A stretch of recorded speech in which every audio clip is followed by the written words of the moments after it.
This hearing will come to order. Good morning and welcome to today's hearing to review the Department of Energy's recently published Nuclear Energy Research and Development Roadmap.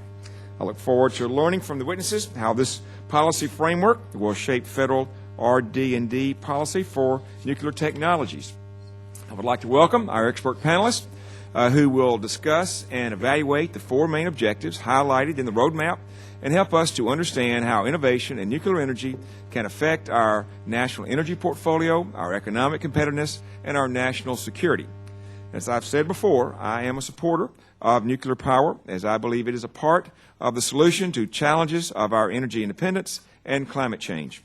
Our 104 commercial reactors today produce 20% of our electricity and 70% of our emissions-free energy. However, the decision by the administration to cancel funding for the Yucca Mountain Repository has served to highlight a continuing question with nuclear power. How can we best manage the waste?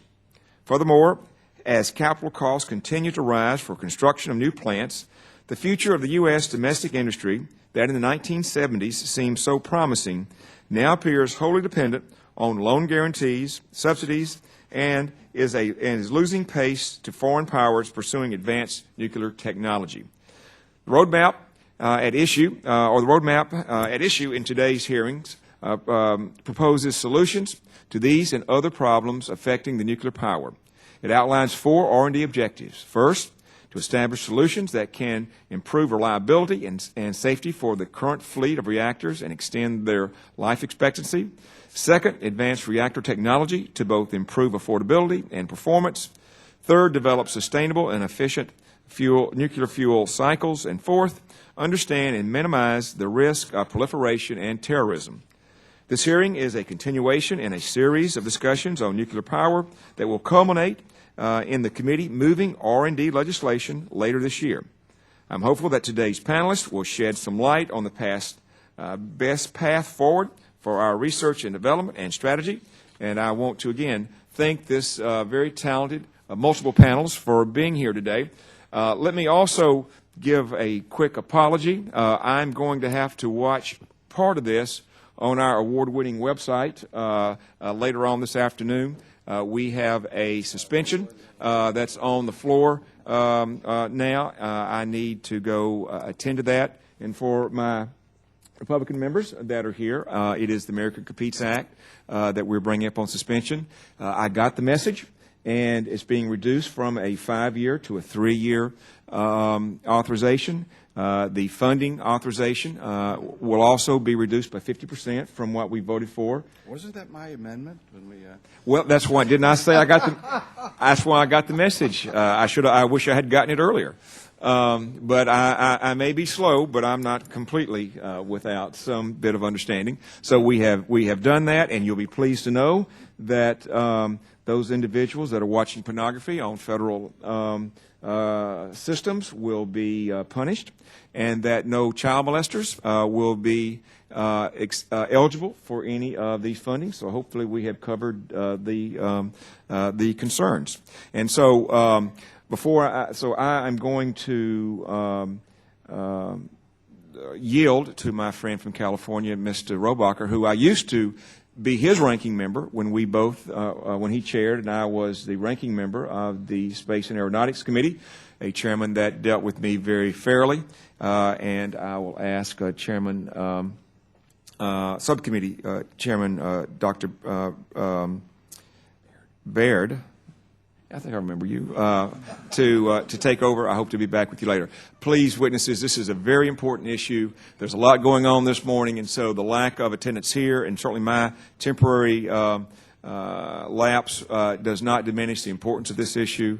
Our staffs are here. This is going to be part of our record, and your testimony will play an important role in developing the basis for what I hope will be a really excellent R&D authorization that we will be able to get into law this year. Thank you.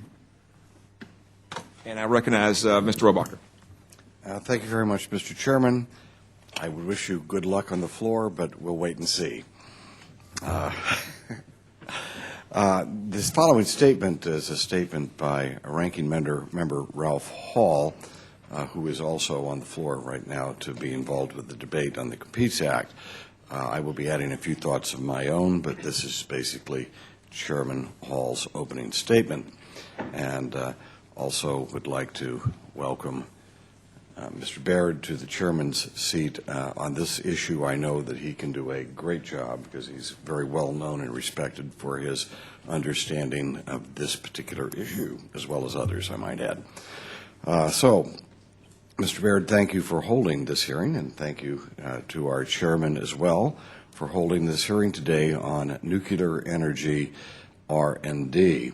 After several decades of setbacks and inaction, a growing consensus is finally emerging in support of expanding the role of nuclear power in our nation's energy portfolio. Electricity demand in the United States is expected to grow by 30% in the next 25 years, and nuclear energy provides a safe, reliable, and cost-competitive source of baseload power to meet this demand. While much of the nuclear revival revolves and involves around licensing and building more reactors using existing light water reactor technology, there are a host of longer-term activities that must also be pursued. First and foremost among these are dealing with the management of spent nuclear fuel, and number two, supporting R&D to facilitate advances and licensing of new reactor designs and to extend the life of the current reactors that we have in operation. With respect to waste management, I have been very clear, and I'm speaking for Congressman Hall now, but also for myself, about my objections to the administration's attempt to shut down the Yucca Mountain project. Particularly given the cancellation was done without serious consideration of alternative options. You might say this, well, I'll have my own comment later. The federal government is legally obligated to deal with this waste, and the current absence of a path forward threatens to jeopardize growing public support for expanding nuclear power while increasing taxpayer liabilities. This needs to be addressed as soon as possible. With respect to research and development, there are numerous advanced nuclear designs and technologies that hold promise to address the longer-term cost, safety, and security challenges facing the nuclear industry. And the administration's R&D roadmap provides a useful outline of federal efforts in this area. I support strengthening this R&D effort, and I am particularly interested in the potential of small modular reactors that are a focus of this hearing.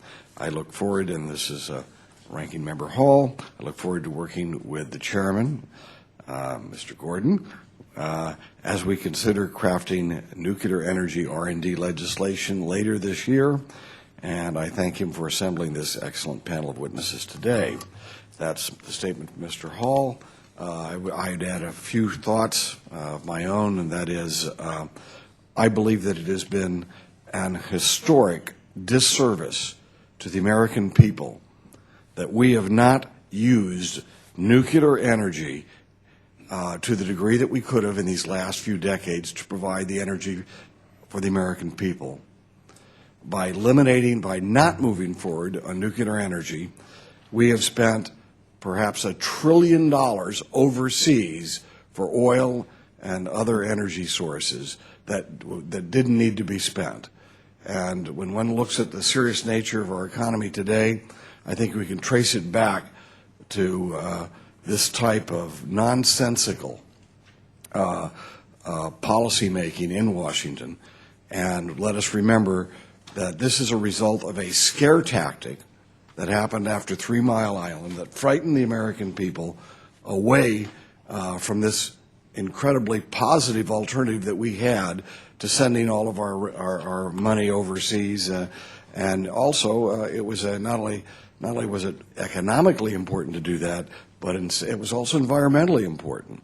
So I'd like to make sure I'm on the record as saying that. And also, when we talk about Yucca Mountain and this type of activity, we have to be responsible rather than just do things by impulse. It appears to me, and it will be interesting to hear what our witnesses have to say, that Yucca Mountain, the closure of Yucca Mountain was on par with the closing of Guantanamo. No alternative, not well thought out, and perhaps with some consequences that were very negative in the long run.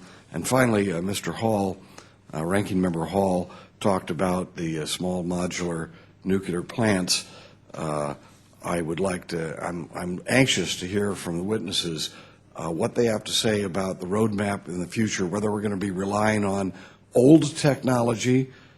I mean, these water-cooled reactors seem to me to be things that are 50 years old, and I want to know why it's new technology when especially we have alternatives like the gas turbine modular helium reactor, and the gas-cooled reactors, which do not rely on water, that are available to us today as an alternative. So I'll be looking forward to hearing the witnesses who are going to give us their expert opinion. And thank you, Mr. Baird. Thank Mr. Rohrbacher. I don't know if you've heard the rumor, but my understanding is they're moving the prisoners from Guantanamo into Yucca Mountain, so that we're going to solve two birds with one stone. At this point, I recognize Mr. Lujan, who will introduce our first witness. Thank you very much, Mr. Chairman. It's my honor today to introduce Dr. Miller, who spent many years working in the district that I represent. A native of Chicago, Dr. Miller is a graduate of the U.S. Military Academy. He served in Vietnam, where he earned a U.S. Army Bronze Star and a Commendation Medal. After his military service, he received a Ph.D. in nuclear engineering from Northwestern University. After 2 years as a professor there, he began his career at Los Alamos National Laboratory in my district within New Mexico. Over the course of his 27-year career at Los Alamos, Dr. Miller held a variety of leadership positions, including Associate Laboratory Director for Energy Programs, as well as for Physics and Mathematics, where he supervised the work of over 2,000 scientists. Following his tenure at Los Alamos, Dr. Miller was a research professor in the Department of Nuclear Engineering and Associate Director of the Nuclear Security Science and Policy Institute at Texas A&M University. He was elected as a Fellow of the American Nuclear Society in 1982 and to membership of the National Academy of Engineering in 1986. Dr. Miller was nominated by President Barack Obama as the Assistant Secretary for Nuclear Energy in June of 2009 and confirmed by the Senate in August. As Assistant Secretary, Dr. Miller is responsible for all programs and activities of the Office of Nuclear Energy. Today he is here to discuss with us the DOE's nuclear energy R&D roadmap. Thank you, Dr. Miller, for being here, and I look forward to your testimony. Thank you again, Mr. Chairman. Thank you, Mr. Lujan. You have been a staunch and strong and effective advocate on behalf of Los Alamos and the labs there. Dr. Miller, we appreciate your presence and your service. Turns out my father actually went to Los Alamos Boys School, and before he could graduate, the government came in and said, "Kids, you're going to have to leave. We've got something else to do here." And so I know that beautiful country, and I appreciate your work. As you know, we have 5 minutes for your oral testimony. Your written testimony will be entered into the record as well, and that will be followed by questions. So thank you for your distinguished service and your presence today, and please begin. Thank you very much. Thank you for the introduction, Congressman Lujan, and I do miss the land of enchantment, so say hello when you're back there. Chairman Baird, Ranking Member Rohrbacher, members of the committee, it's a pleasure to appear before you today to discuss the Office of Nuclear Energy's recently released Nuclear Energy R&D Roadmap. Input from national laboratories, universities, and industry were used to develop this document, which we intend to guide the Department of Energy's nuclear energy activities in both the near term and long term. Identifying the nuclear energy needs of the nation and the appropriate roles for the Department of Energy, we developed 4 R&D objectives to guide our activities. 1, develop technologies and other solutions that can improve the reliability, sustain the safety, and extend the life of the current fleet of reactors. 2, develop improvements in the affordability of new reactors to enable nuclear energy to help meet the nation's energy security and climate change goals. 3, develop sustainable nuclear fuel cycles. And 4, understand and minimize the risks of nuclear proliferation and terrorism. In my written testimony, I've described each of these R&D objectives in greater detail. Given my limited time this morning, I'd like to focus on two new programs that we are proposing and their relation to the roadmap: the Small Modular Reactor Program and the Modified Open Cycle Program. In the past few years, there's been great interest in smaller modular reactors for several reasons. To identify just one, their lower capital costs makes them potentially attractive to smaller entities that have difficulty financing the larger reactors. Capacity could be added at a site, unit by unit, allowing the income from early deployed units to help finance subsequent additions. For fiscal year 2011, we've proposed a new multi-year small modular reactor program that would include a cost-shared program element intended to accelerate the availability of SMRs. We intend to accomplish this by cost-sharing design certifications for up to 2 LWR-based SMR designs. This directly supports our R&D objective number 2, which is to improve the affordability of new reactors. We're holding a workshop on June 29th and 30th to inform stakeholders on the status of planning for this SMR program and to engage the civil nuclear energy community in open discussions. What we hear from industry, academia, and the national labs will help us in developing criteria for program implementation.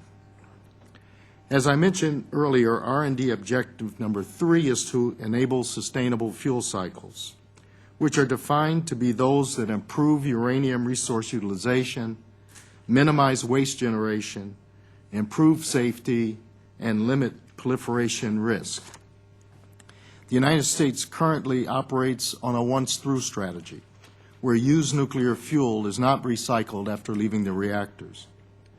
There's still research to be done on the once-through cycle to improve the efficient use of uranium resources and reduce the amount of used fuel produced, and we are pursuing this work. At the opposite end of the spectrum from once-through is the so-called full recycle or closed-cycle option, where the long-lived actinide elements in the used fuel would be repeatedly recycled. The intent is to dramatically increase uranium utilization to virtually 100% and greatly decrease the remaining long-lived radioactive waste burden. The federal government has pursued research in this direction in the past, and we will continue to do so. I think it is important to emphasize, however, that there's a whole range of potential options in between once-through and full recycle, and it's too early to settle on the optimum choice for the United States to pursue.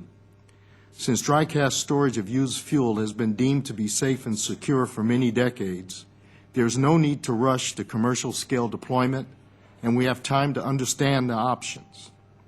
In order to fully explore the options in between once-through and full recycle, we have proposed a new R&D program called Modified Open Cycle. The research under this program will give future decision makers a full suite of options to select from when deciding the country's fuel cycle. Our research could yield game-changing approaches that will let us optimize reprocessing technologies in terms of resource utilization, proliferation resistance, waste management, and costs. For reasons of time, I've singled out only 2 programs from our roadmap, but there are many other elements that together form a balanced R&D suite. Each research activity supports at least one R&D objective from the roadmap. Both the strategic thinking in the roadmap and the R&D programs we have proposed will guide the Office of Nuclear Energy for many years to come. They will help ensure that nuclear power remains a vital component of America's energy future. Thank you, Mr. Chairman, and I'm pleased to take any questions. Dr. Miller, thank you for your expert testimony and again for your service. I will now recognize myself for 5 minutes. In your testimony, Dr. Miller, you mentioned the cost sharing, and I'm glad to hear that. I'm very interested in SMRs. One of the questions I have, though, is it's my understanding, and I may be incorrect, that the cost sharing would be largely limited to NRC fees and might not be applicable to other parts of the design certification. Some of the folks I've contacted seem to believe that that is perhaps excessively restrictive, and they won't spend all that much money on the NRC fees, but there may be other things. Could you talk about that for a moment? Sure. Thank you for the question. So an example of a program that the Department of Energy did have in the last decade or so was the MP 2010 program, which involved cost sharing much further than design certification. It went through engineering, it went through COLAs, construction and operating license applications, and so it went further down the chain than is proposed in the President's budget for 2011. So there is a precedent for doing that. Let me say that the R&D roadmap is first not just a nuclear energy office roadmap. It's a administration roadmap. So it's coordinated through all the interagencies. So it's our administration's plan. Similarly, as you know, the 2011 is the administration's plan. And I'm here to support the President's budget. Let me just, for the record, suggest that if the goal is to boost, get these things underway a little faster than they might otherwise, and if we're setting aside, I think it's roughly $38 million, but only a small portion of that could be used for the fees, if we're prepared to spend the money, and the goal is to accelerate development of these, maybe we ought to expand the possible uses for that money. A second question: it's my understanding that our competitors, global competitors, are receiving substantial government subsidies for their efforts to expand nuclear power. France, Korea, Japan. That seems to tip the competitive market internationally against some of our producers. And I think one of our hopes would be that if we can produce a safe and effective and cost-effective system, especially in the SMRs, that might lead to export. But if we're on an unlevel competitive playing field financially, that could impede that development. Any thoughts about how we might address that, either by additional government support or WTO actions or other things to make sure that there's a fair playing field? Mm-hmm. Yes, this has been an issue related to nuclear energy almost from the beginning, that certain countries, in fact, I was in both countries that you mentioned, Japan and France, in the last few months, see a situation in which they view the world somewhat differently than we do, in the sense neither country has a large number of natural resources, energy resources, oil, coal, the kind of the rich things that the United States is blessed with. And so they see nuclear energy as a national security issue. And for those reasons, the model they use is a model in which they invest, as you point out, government national resources in these entities to a much greater degree than we do in our country. Certainly we invest as well. And they're more than willing to go much further down the chain of deployment. I think that it is certainly a debatable question of where in our system is the right place for government to end and industry to begin. I think it's debated a lot within the administration. I'm sure it will be debated a lot within the Congress. And other than that, I can only say I support the President's budget. I think one of the issues there, particularly as we look towards possible export, if we're going to compete globally, which would presumably give us some economies of scale. The whole premise, as I understand it, of SMRs is that you could not quite assembly line, but you could build them in a factory type setting, then transport them. If we're going to compete in that fashion, we may need more help both domestically and internationally just to try to level that playing field. So I would hope we would look at that. That'll conclude my questions for the moment, and I will recognize Mr. Rohrabacher for 5 minutes. Or sorry. Mr. Chairman, with your permission, we'd like Mr. Sensenbrenner, who actually has seniority to me. My apologies, Mr. Sensenbrenner. Thank you very much, Mr. Chairman. Welcome, Dr. Miller. Thank you, sir. I want to talk about Yucca Mountain.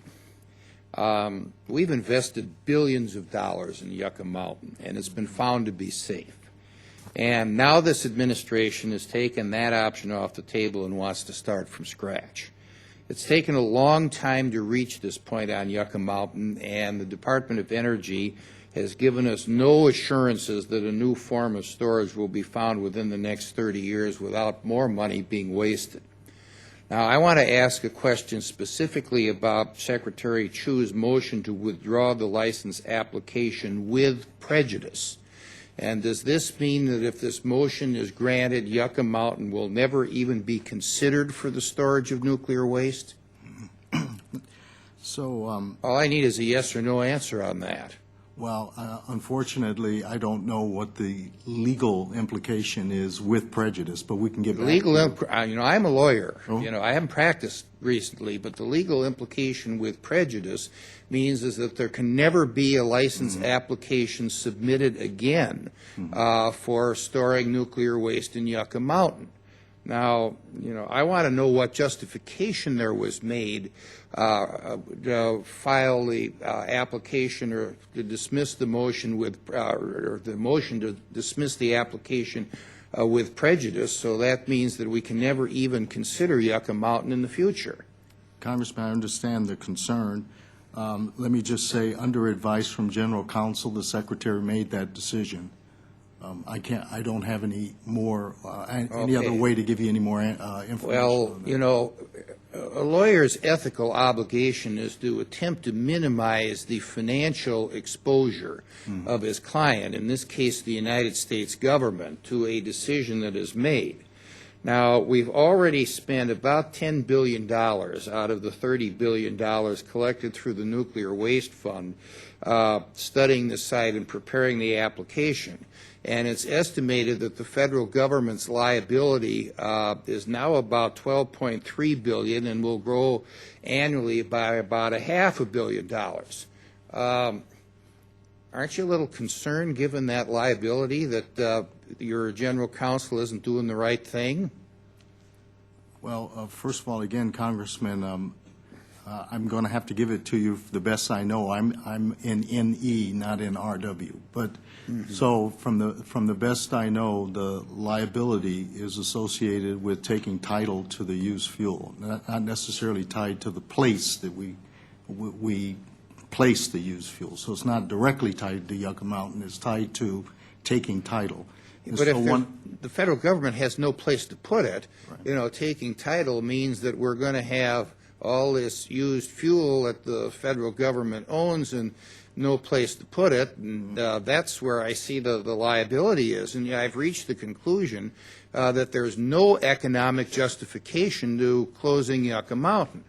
Now, let me go into one other area. There was a letter that DOD sent on February 26th that directed that certain Office of Civilian Radioactive Waste Management activities, including data collection and performance confirmation activities at the Yucca Mountain site, will cease as of March 1st. And specifically, the power communication system for all surface and subsurface work and data processes will be shut down.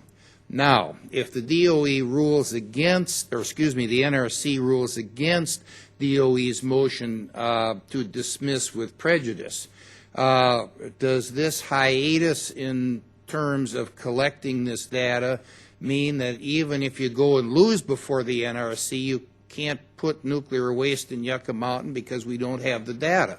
I can't answer your question, Congressman. We'll get back to it for the record. Okay, well, let me say, sir, with all due respect, this is an extremely arrogant motion on the part of the Department of Energy, because it ignores the billions of dollars that Congress has appropriated. It does so unilaterally in a way that even if you lose before the Nuclear Regulatory Commission, the thing is so screwed up that you're not going to be able to deposit nuclear waste, and you have added, a huge amount of liability, not to talk about the $10 billion that has been wasted simply because of something that was done by the Department of Energy.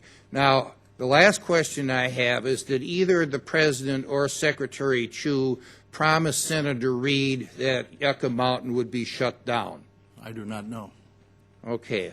Well, maybe before making huge decisions like this that would end up costing the American taxpayer billions and billions of dollars, people who come and testify before Congress ought to know. And I thank the chairman for the time. Ms. Dahlkemper is recognized for 5 minutes.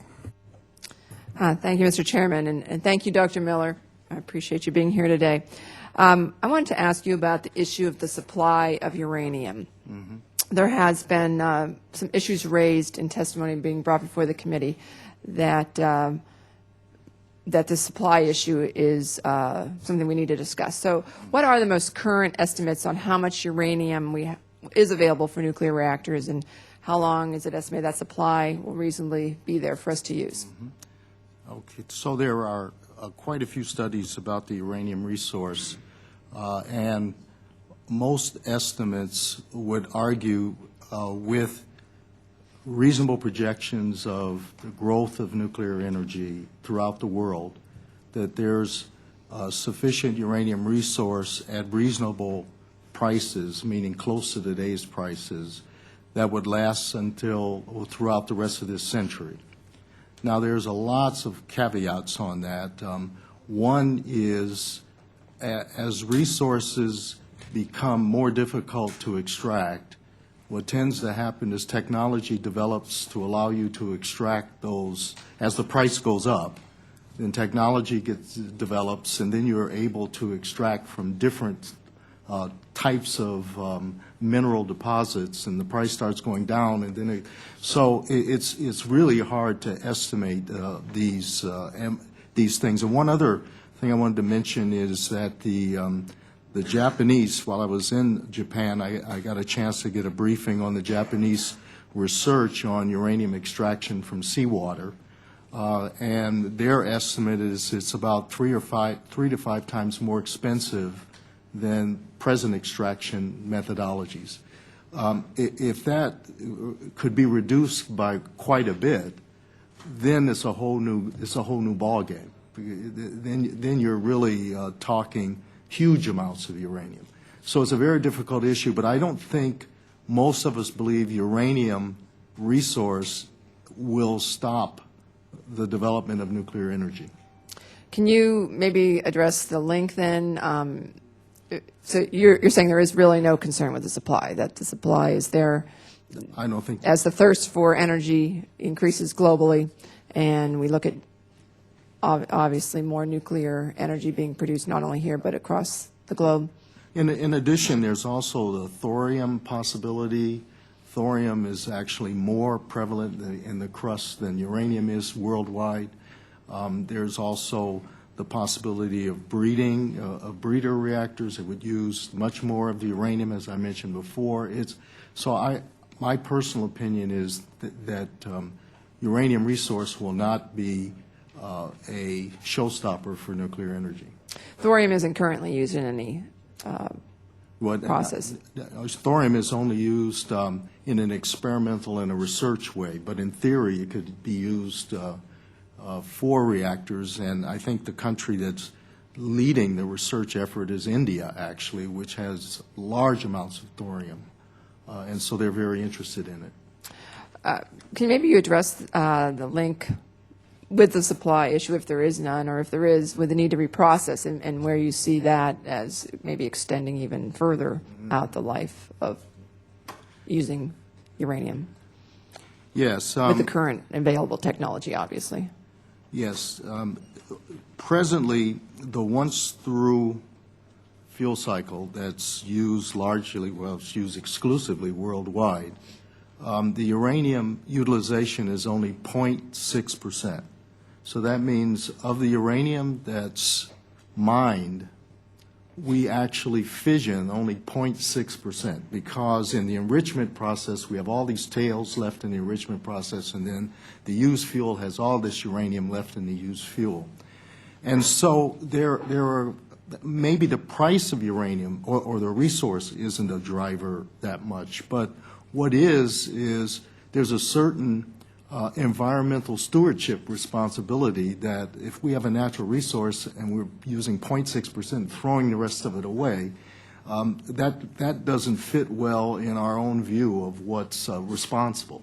So increasing uranium utilization makes a lot of sense from that point of view.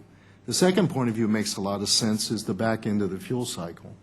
The amount of energy we can get out of per unit of waste created, has an impact on on how many repositories we need and how much repository capacity we need as a country over the next 50 to 100 years. So it makes a lot of sense to increase uranium utilization, even if the price is lower. Thank you. My time is up. I yield back. Mr. Rohrabacher. Thank you very much, Mr. Chairman. Just one or two thoughts before I ask the witness questions. Let's just again note that it was hysteria that was created over an incident at 3 Mile Island decades ago that caused great harm to our country's economy. And let me note that from my reading that the only people who lost their lives due to 3 Mile Island were coal miners who now we had to rely on coal rather than safer nuclear energy, and those people who perhaps have contracted diseases from air pollution using coal as a means of energy production rather than nuclear energy, which would have given us clean skies and clean air. So it's important when we start making policy not to be basing it on hysteria and to be very steely-eyed about these decisions that we have to make. I might ask you this, but we do know that technology has made great leaps in the potential of technology since 3 Mile Island. 3 Mile Island was a water-cooled reactor, and almost all, I believe all the reactors we have in the United States currently are water-cooled reactors. Now, what you have in mind and what we're trying to move forward, would water-cooled reactors still be the focus, or are we moving on to gas-cooled reactors? Some of the small modular reactor ideas don't require water cooling, which would be excellent in many ways, not the least of which it helps with siting if you don't have to worry about water cooling.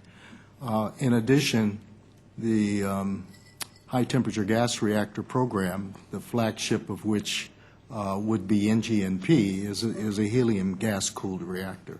That allows you to go to much higher temperature and therefore higher efficiency for electricity production, as well as potentially using that heat as a heat source for industrial processes. So, and then some of the advanced small modular reactors look at liquid metal cooling, sodium cooling. So, yes, the business is moving in other directions. I think it's vitally important that leaders like yourself insist that we move forward with new technology and newer concepts like the one you're outlining right now.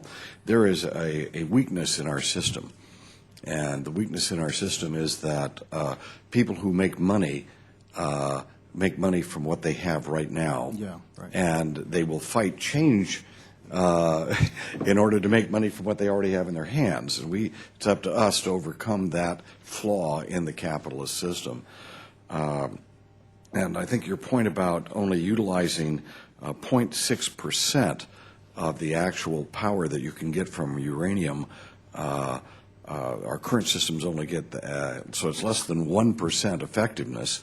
And I do understand that the new helium reactors that you're referring to actually have the potential of bringing that way up, if not making it almost 100% effective in terms of utilizing that potential. Well, that would require changing the fuel cycle, not just the reactor design. You'd have to do something with the used fuel to get that much uranium utilization out. You'd have to reprocess or recycle to increase it much beyond 0.6, even if you change the reactor design. Have you seen at all the General Atomics? They are, by the way, they are not in my district, just for the record. General Atomics has this gas turbine modular helium reactor, which they believe will be very cost effective and be accomplishing the things you're talking about? General Atomic has discussed with us their advanced reactor called EM2, but I have not talked with them about the reactor design you're referring to. Mm-hmm. I would suggest that that would be something that would be very beneficial to take a look at their option. Mm-hmm. As I believe, does this mean my time? Right?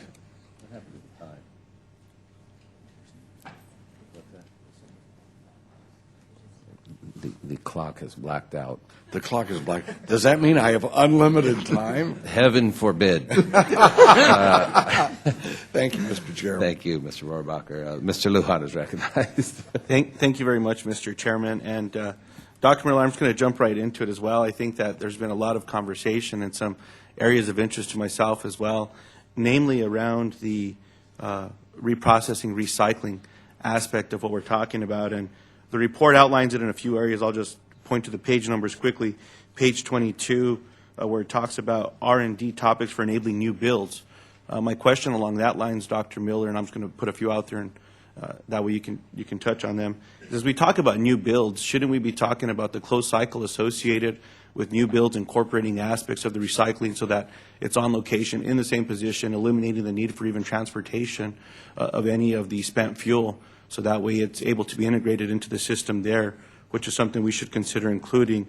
On page 30 of the report, as we talk about the major challenges associated with fuel cycle options, the bottom of page 30, top of page 31 talk about the fuel cycle, and the end of that reads, in order for a fuel cycle strategy to be considered, the waste benefits and improved resource utilization produced by such a system must outweigh the complication, expense, and potential proliferation concerns associated with it. And I would pose, isn't that true already today with what other nations are doing as a result of the accords put forth under President Carter, with what we've seen other nations move forward with recycling, reprocessing? On page 31, we continue to talk about the R&D for sustainable fuel cycle options, ending with the transmutation systems, which is reprocessing, recycling. And that ends with R&D would focus on broadly applicable issues, including areas such as materials and energy conversion. In addition, studies may be conducted to review the technical and economic aspects of external neutron source-driven transmutation systems to inform whether future investigation in this approach is warranted. So again, do you have the budget you need for R&D to move forward with recycling programs under the conditions you have? You know, with the billion spent on Yucca, had that been used for recycling, would we already have the answer today? I think that's a fair question that needs to be asked. Lastly, on page 30, or I apologize, page 34, the R&D objective, understanding and minimizing the risks of nuclear proliferation and terrorism. It says the final R&D objective, and I hope that they're not ranked in priority. I would hope that this would be the primary objective of what we're talking about here, which talks about achieving economic, public health and safety, and environmental goals, which are critically important. And lastly, Dr. Miller, I'm only going to give you about 2 minutes to respond. I apologize, but anything that we might be able to get some into the record for a review later would be important. I would hope, as I look through the report, one thing that I did not see is the importance of uranium legacy abandoned mine cleanup that we have around the country. I know there's this whole discussion as to whether it was for weapons or if it was for energy. Whatever that uranium was mined for originally, there's still problems across the country, namely in New Mexico with the Navajo Nation, of some areas that need to be cleaned up. And I would hope that that could be part of the blueprint going forward, or it's some serious consideration that we can have going forward, because there's some serious health issues that need to be addressed and people that have been impacted. Okay. So any of that, Dr. Miller, in a minute and a half, whatever you can give us, I'd appreciate it. Then we'll yield back to the chairman as time expires. Thank you. Thank you very much, Congressman. Thank you for your attention to detail as you read our report. So first, let me say that security and proliferation risk is not meant to be the last, the least important thing. So they're just listed in no particular ranked order. So that's that question. The budget, and I think it was fiscal year 1999, the nuclear energy R&D budget was zero. in DOE.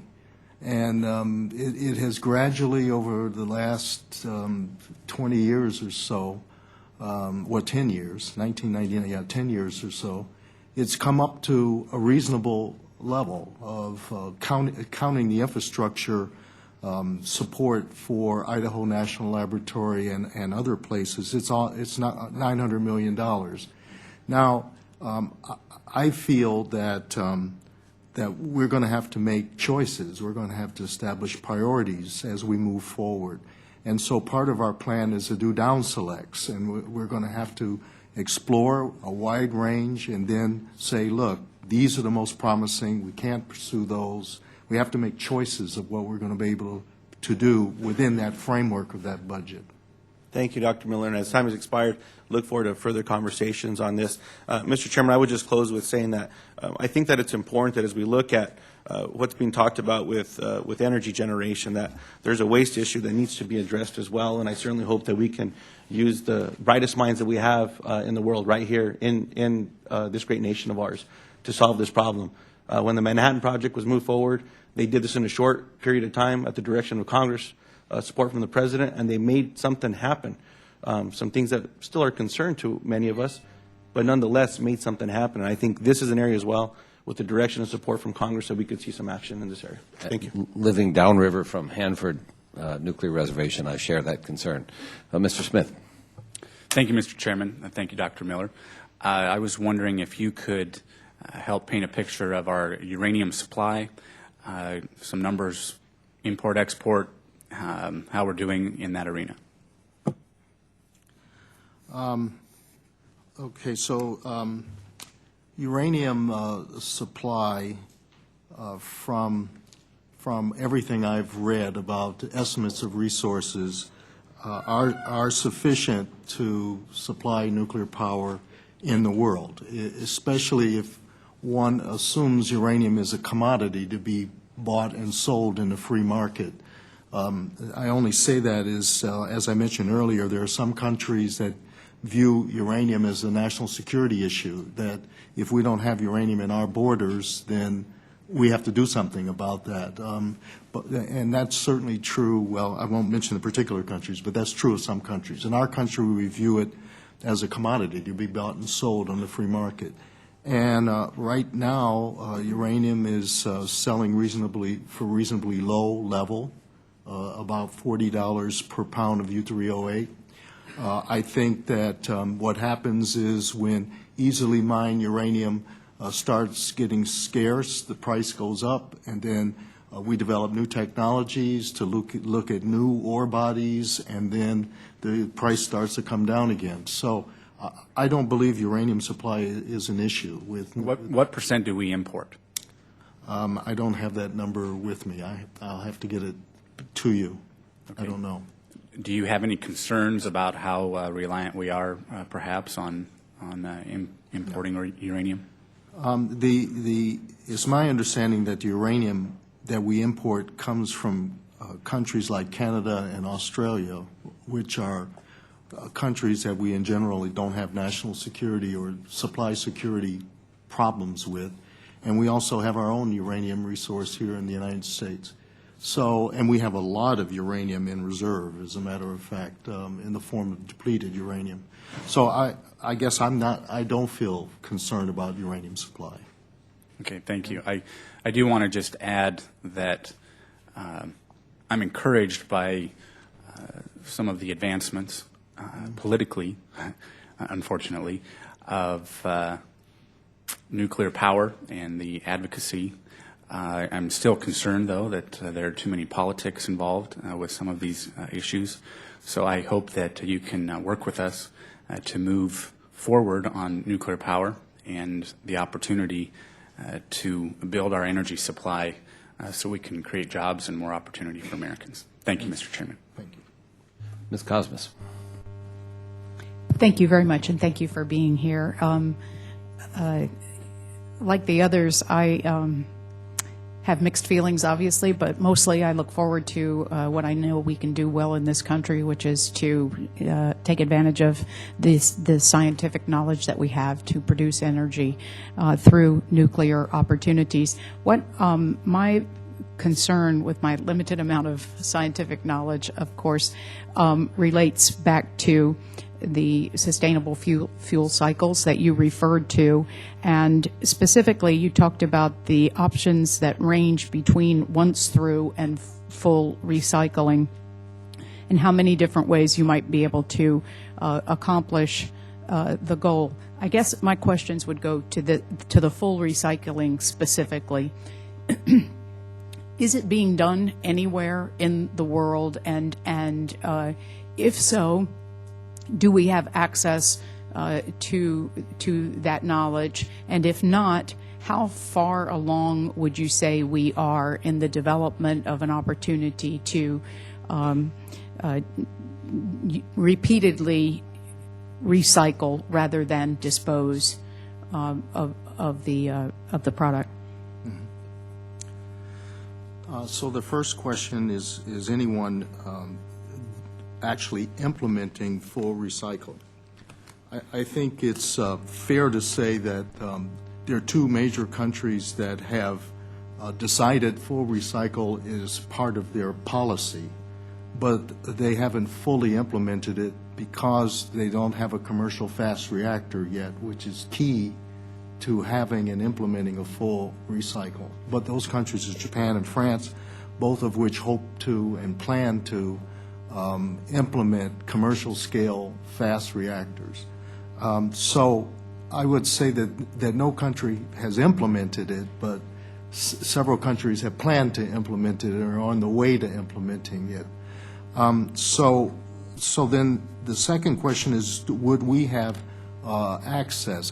I think for sure if, and I should have mentioned earlier that part of our plan is clearly to take into consideration and look very carefully at the recommendations of the Blue Ribbon Commission that's going to help us decide what to do with the back end of the fuel cycle. But if this country decided that its its path forward is full recycle, I don't think there's any question we know how to build a reprocessing plant using the Purex approach used by France and Japan. The problem is we've not accepted that approach based upon the principle of proliferation because it has a step in which plutonium is bare and could be diverted. So we could do it in our country if we so decided to do it. I don't think there's any question about that. So there is a risk involved then in making the decision to move forward, and the Blue Ribbon Commission is expected to weigh that risk against the gain and make some recommendations, policy recommendations in that regard. Yes, I can't speak for precisely how the Blue Ribbon Commission is going to take its charter and what it's going to say, but I will say from our point of view in DOE, a realistic R&D plan includes trying to get to reduce proliferation risk of the full recycle and reduce costs and reduce environmental burden of that approach. But we have not rejected an option of doing full recycle. Okay, if it were decided to move in that direction, would you have any projection of either time or resources necessary to make that happen?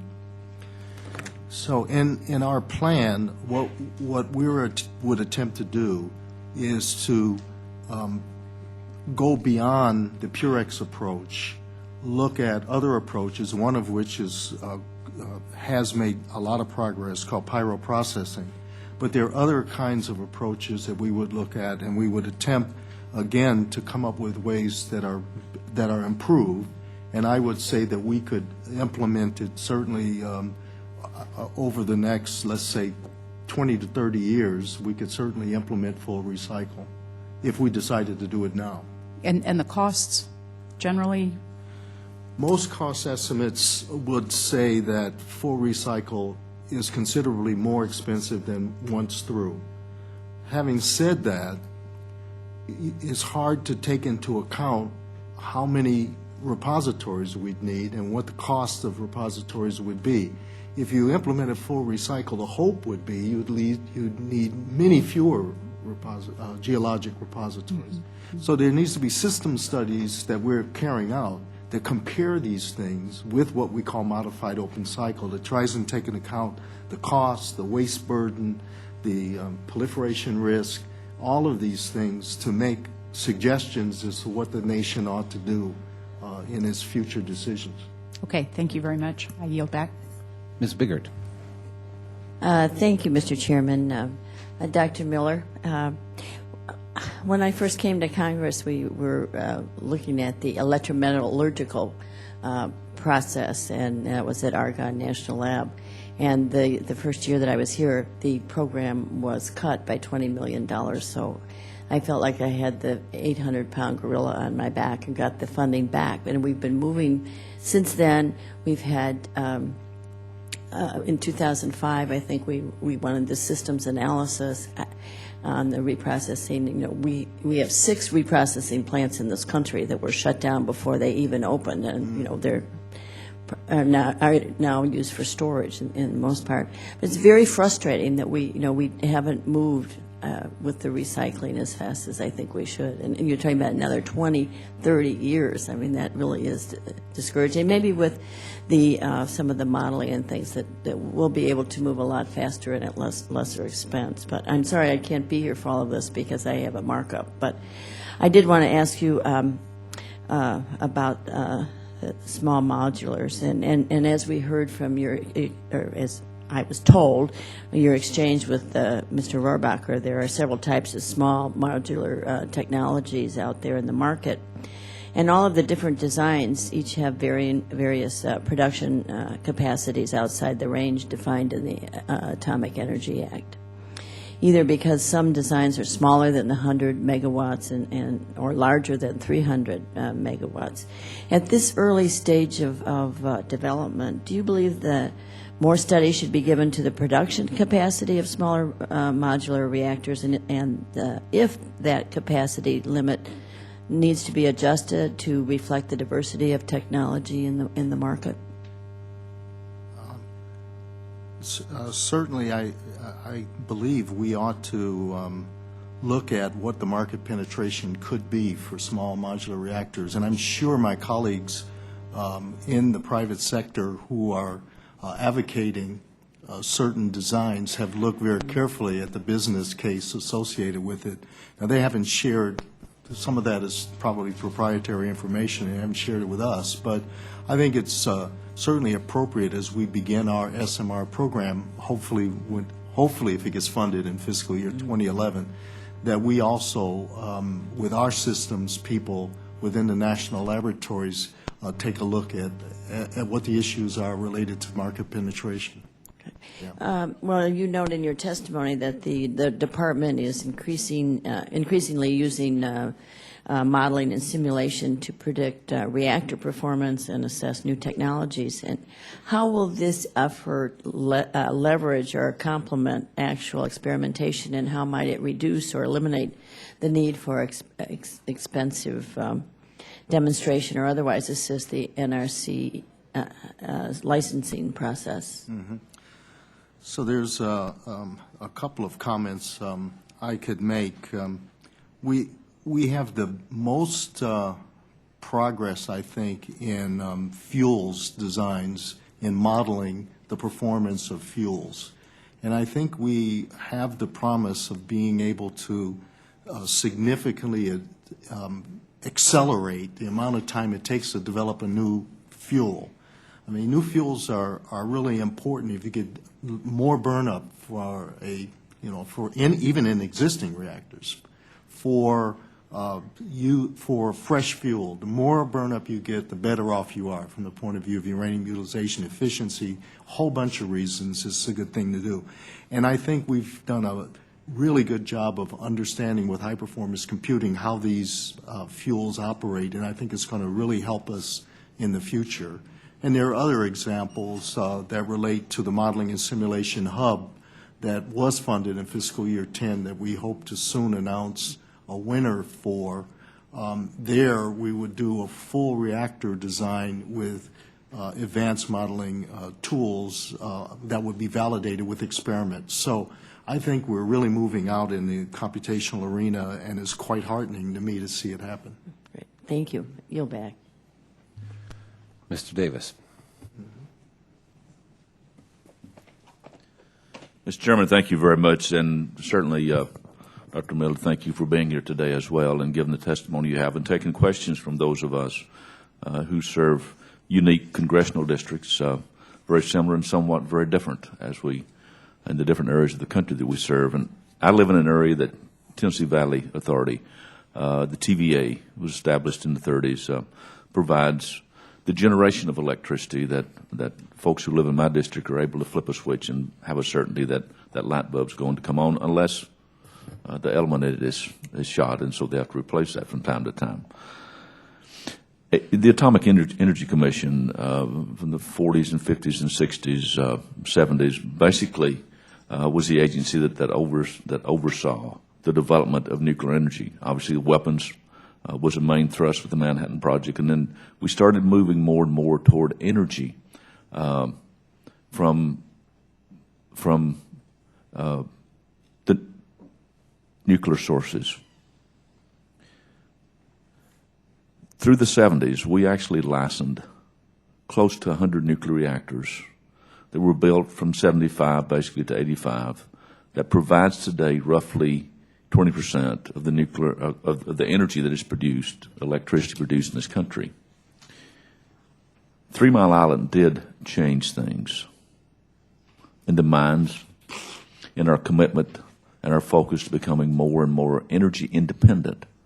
I think nuclear energy took the brunt of that, and it suddenly became Chernobyl in the minds of a lot of folks. That never happened at 3 Mile Island. The reactor acted as it should. It shut down. The other reactor that was on site, I understand, continued to produce electricity for folks to use. And so we've had 30 years, 25 to 30 years of a fear of nuclear energy.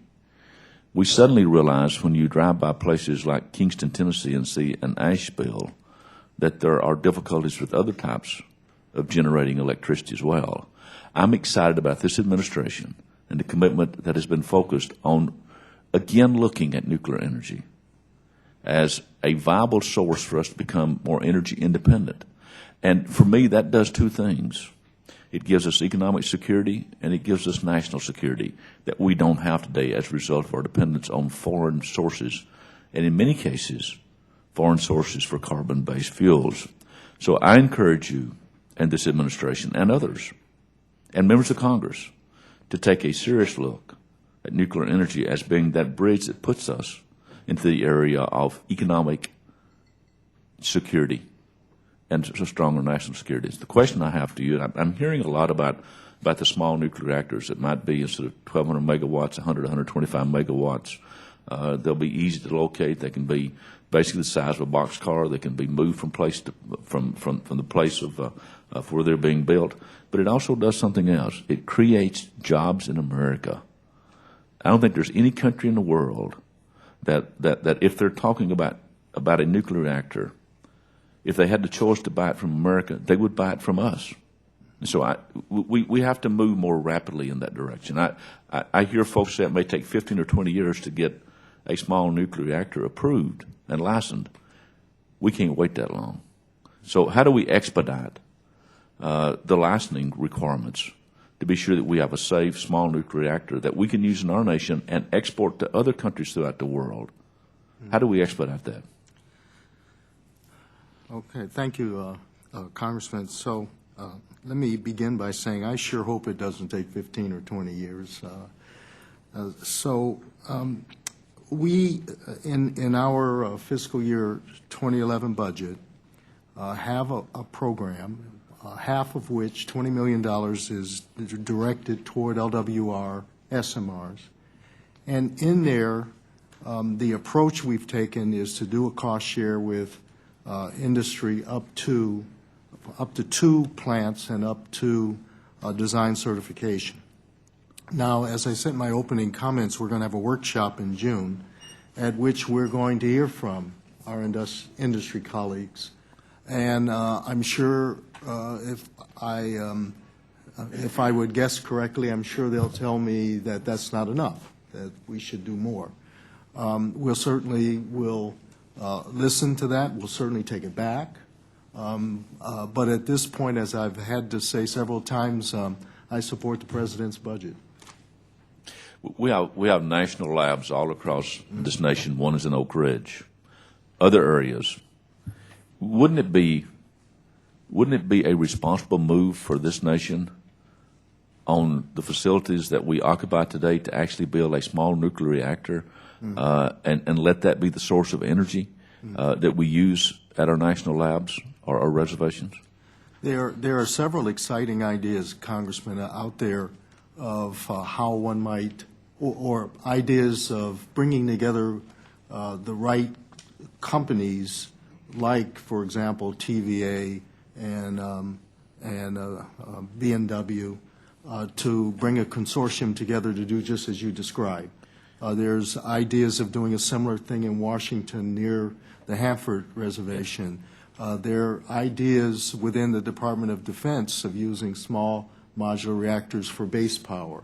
So I think all of these are interesting ideas. We encourage this discussion. We encourage, they've actually been in the CS. We've been encouraging. In fact, Secretary Chu, I think, was briefed on the ideas in Tennessee when he was there. So I think we should move forward with these ideas. It's not clear yet to us what's the government role what the federal government role is, but certainly we're encouraging.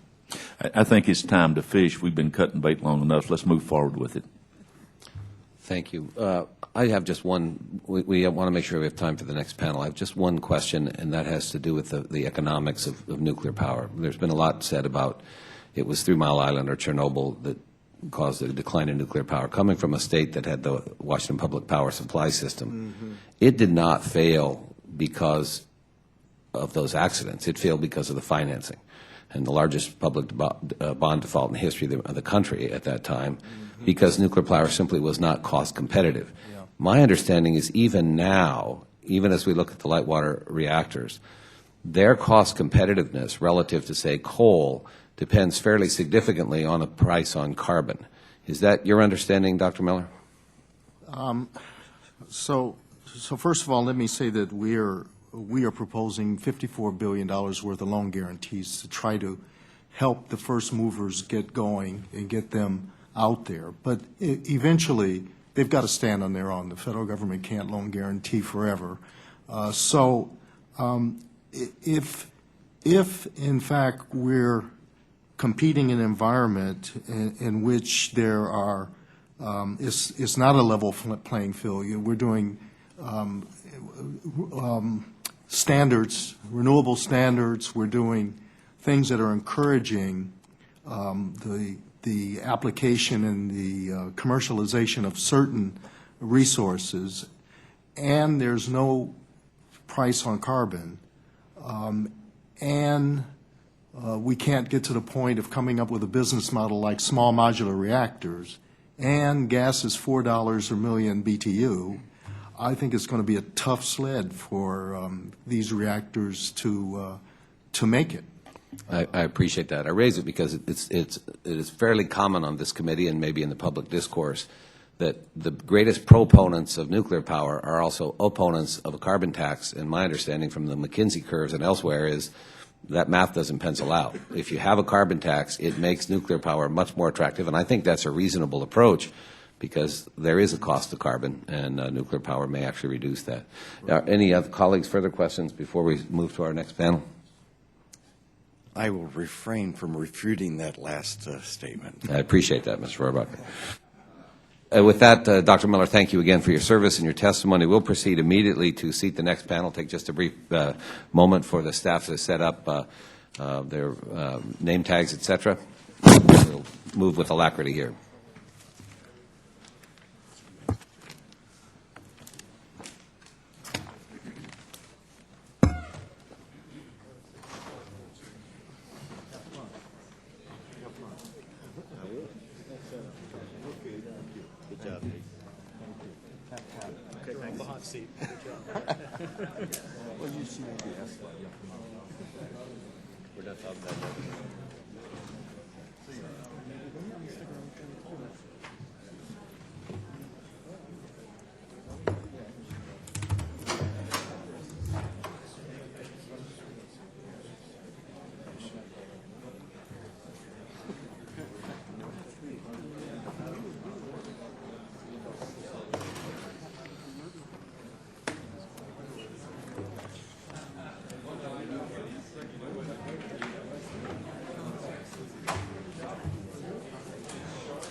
Already grabbed one, yeah.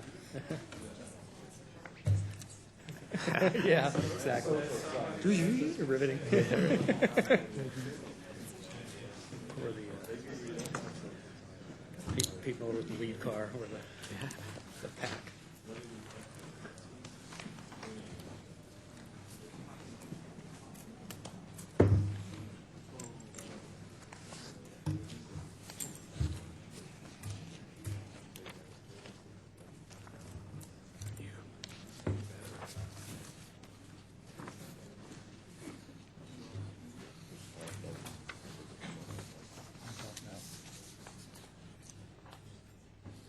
You guys aren't lit up yet. It'll be red and then green.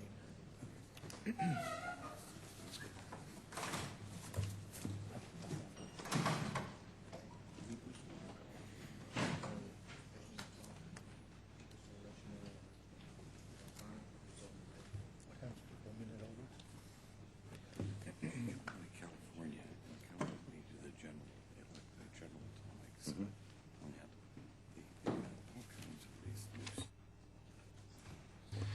I want to welcome our second panel of witnesses. I'll briefly introduce them, and I understand Mr. Lipinski will introduce our final witness. It's my pleasure to introduce Christofer Mowry, President and CEO of Babcock and Wilcox Nuclear Energy Incorporated, Dr. Charles Ferguson, President of the Federation of American Scientists, Dr. Mark Peters, Deputy Director for Programs at Argonne Lab, Mr. Gary Krellenstein is a Managing Director of Tax-Exempt Capital Markets at JPMorgan and Chase, and I'll yield to my colleague from Illinois, Dr. Lipinski, to introduce our last witness. Thank you, Chairman Baird. Dr. Thomas Sanders is the current president of American Nuclear Society, which is headquartered in LaGrange, which is in my district.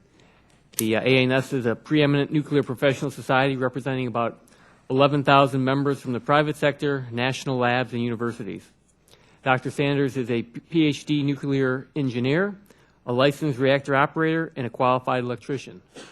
He knows just about every aspect of the industry from personal experience, having served in the Navy on 2 nuclear submarines and as a researcher at the University of Texas and Sandia National Lab. In his role as ANS president and as chairman of the Trade Promotion Coordinating Committee of the Civil Nuclear Trade Advisory Committee, Dr. Thomas has been a leading advocate of rebuilding our domestic nuclear manufacturing base and has been an outspoken critic of our current dependence on imports. I'm delighted to welcome him to this hearing and look forward to his testimony. Thank you, Dr. Lipinski. As we mentioned in the prior testimony, you will have 5 minutes for your spoken testimony. However, we are not operating atomic clocks here, and our digital system seems to be going on the fritz. So if we get around 5 minutes, I'll let you know. But you should have on somewhere up there, you've got some red light, green light, et cetera. When the yellow light comes on, you're running out of time. When the red light comes on, a trapdoor appears below you, you disappear, and we move to the next witness. So at this point, Mr. Mowry, please begin, and thanks to all of you for your expertise and your presence here. Well, Mr. Chairman and members of Congress, my name is Chris Mowry, and I'm the president of B&W Nuclear Energy, division of the Babcock and Wilcox Company. I ask that my written statement be entered into the committee record. I'm honored to be part of this hearing to discuss modular reactors, and I applaud the DOE for supporting SMR development in their nuclear energy R&D roadmap. The Babcock and Wilcox Company has a rich legacy of innovating energy solutions. We have more than 50 years of continuous nuclear engineering and manufacturing expertise. Today, B&W provides both industry and government customers with nuclear manufacturing and services from more than 17 locations across North America. We employ directly and through our joint venture companies approximately 12,000 nuclear professionals. The DOE's roadmap stresses the need to deploy clean, affordable domestic energy quickly to achieve energy security and reduce emissions, and cites capital costs as a significant challenge to deploying new nuclear plants. These issues are central to industry's motivation to develop SMRs as a complement to large gigawatt-sized reactors. Industry sees values in a more incremental approach to project financing and load growth. Our utilities want a smaller reactor that uses proven technology, existing nuclear infrastructure, and conventional nuclear fuel. And they want this option near term. The B&W mPower reactor is a scalable modular light water reactor which can be deployed within today's regulatory framework, domestic supply chain, and utility infrastructure. It provides capacity in 125 megawatt increments. It has a 4.5-year operating cycle between refueling. It will be manufactured in North America at B&W facilities, and it has a secure underground containment with a spent fuel pool to securely store spent fuel for the life of the reactor. The plant is also air-cooled to address water resource concerns. The B&W mPower reactor is intended to be a competitive source of power generation. Our current analysis of the levelized cost of electricity indicates that the economics range from $47 to $95 a megawatt hour. This range is competitive with new fossil generation and renewable power alternatives, even without a carbon tax. We plan to submit our design for certification to the NRC in 2012 and have joined an industry consortium, including, among others, the Tennessee Valley Authority, First Energy, and Oglethorpe Power. The stated goal of this consortium is to deploy one or more demonstration plants before 2020. The B&W mPower reactor will be fully supported by a North American supply chain and has the potential to create thousands of jobs across North America. When used to repower aging coal facilities, the B&W mPower reactor creates a net increase in high-quality jobs at the plant site. Nuclear power plants trade lower, very stable fuel costs for more high-quality jobs. We believe this is a great trade-off for our country's economy and its employment challenges. B&W is not alone in the emerging SMR industry. There are several other companies pursuing small modular reactors based on a range of technologies. The DOE's roadmap properly recognizes that research needs for light water technology are minimal and focuses instead on identifying priorities that enable their near-term development and demonstration. Simultaneously, the DOE plans to support a range of R&D activities for longer-term technologies. It is my view that the roadmap strikes a good balance between near-term and long-term efforts and creates a broad foundation for supporting SMR technologies. B&W believes that SMRs such as the B&W mPower reactor offer America a practical and affordable, near-term, domestically produced clean energy source. Delivering on the promise of these reactors hold will depend on leadership and foresight from both the industry and government. Public-private partnership is therefore critical to help reduce risk and accelerate deployment of a promising new SMR technology. A successful cost-sharing program stemming from such a partnership should encompass all important development activities, including design and licensing, necessary to programmatically address the first-mover risks inherent in technology demonstration programs. In 1957, the first commercial nuclear power plant at Shippingport, Pennsylvania, achieved full power operation. It was a result of a partnership between the Atomic Energy Commission and Duquesne Light Company. This cooperation between industry and government set in motion the development of the U.S. commercial nuclear industry, which for 50 years provided technology leadership to the world and today supplies 20% of our electricity. Our governments investment in this first-of-a-kind technology provided lasting and significant value to the nation. Today we have a new opportunity, an opportunity to reestablish America's leadership role in the commercial nuclear industry that we first launched in 1957.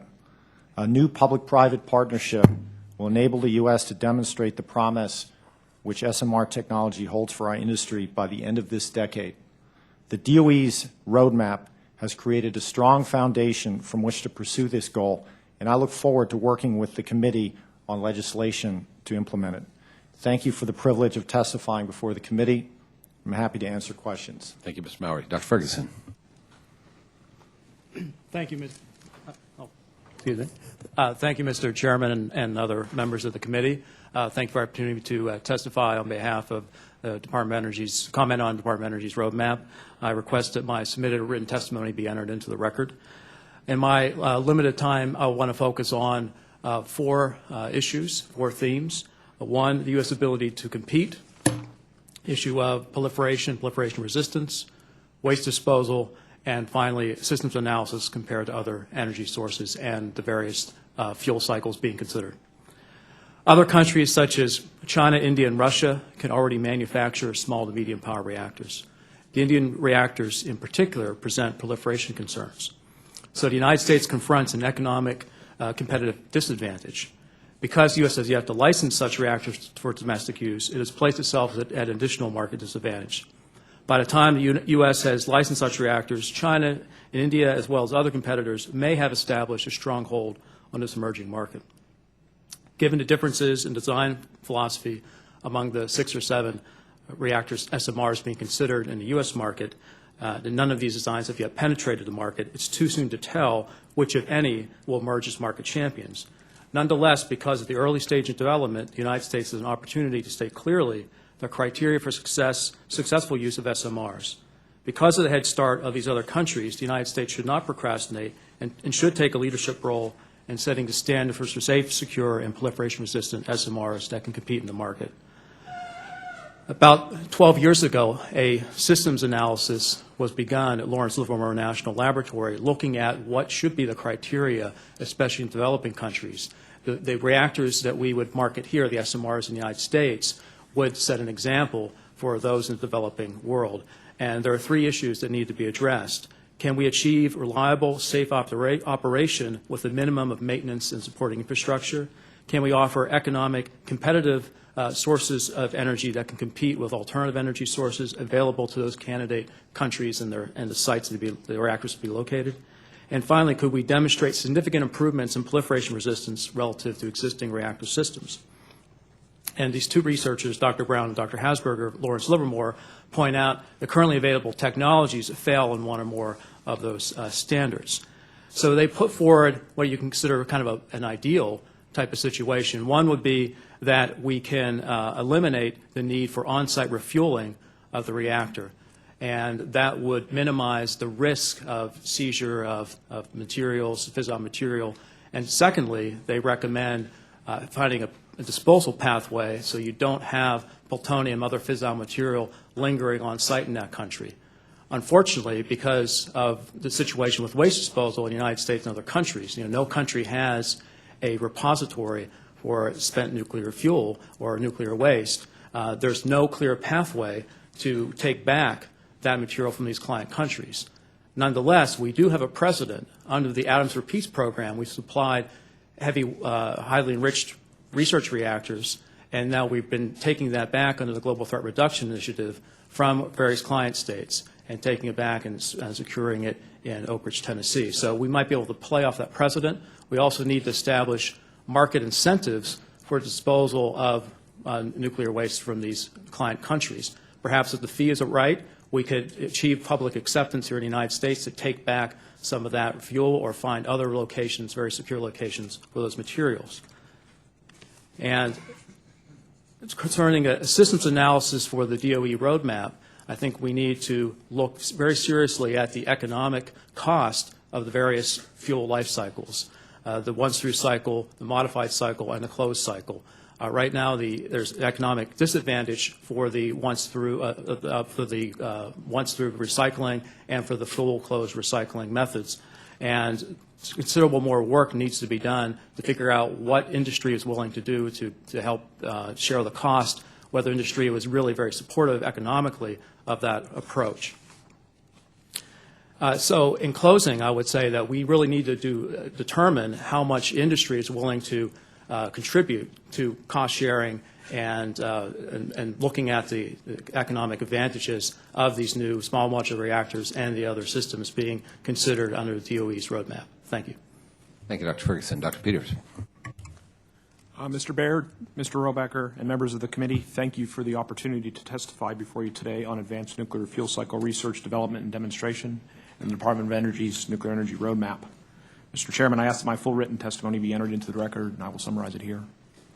First, some remarks on sustainable nuclear energy. Nuclear energy must experience significant growth to support the goals of reliable and affordable energy in a carbon-constrained world. Expansion of nuclear energy will increase the need for effective nuclear waste management. Any advanced nuclear fuel cycle aimed at meeting the challenges of nuclear waste management must simultaneously address issues of economics, uranium resource utilization, nuclear waste minimization, and a strengthened non-proliferation regime.